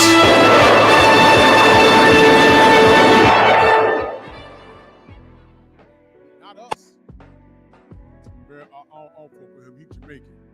Huh? No, I don't fuck with him. He Haitian. Huh? I don't fuck with him. He Dominican. He black as night.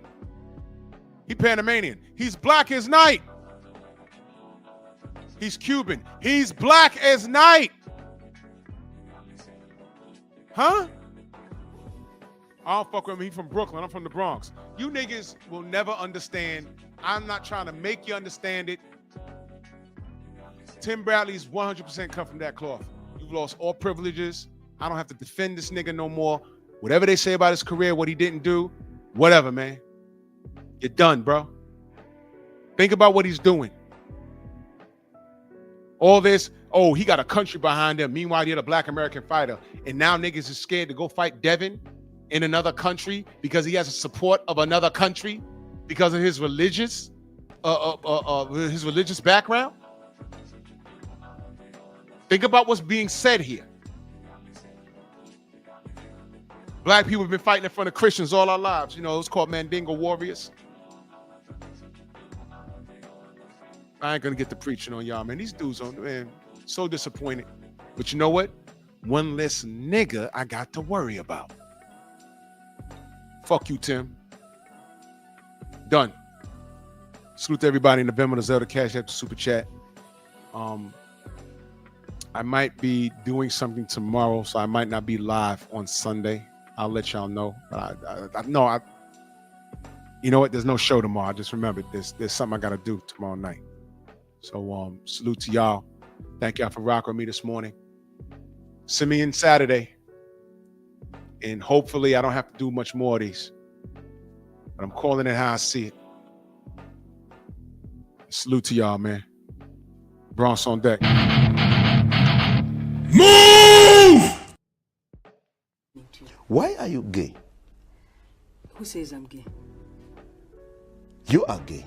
All my troubles come more nigga. Yeah, it makes me mad. Why you niggas are so against somebody for you? How much longer do you think your mom makes me so mad. Long enough to beat your ass if you fuck up. That's right. You might not get out of this stable tonight. You gotta be cool because you've been watched.